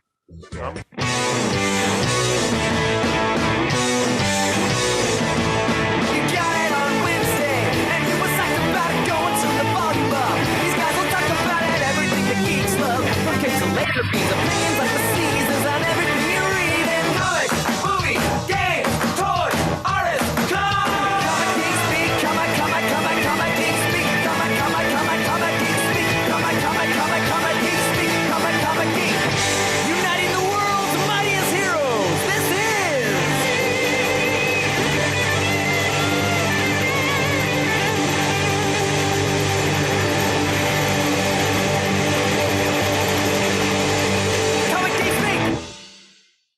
The show's over. Bye, everyone.